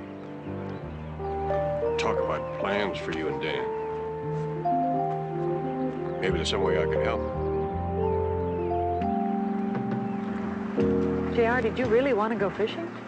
What, are you kidding? I hate fishing. I did it for Barnaby. You know, we're really very lucky to have you. Yeah, maybe you're right.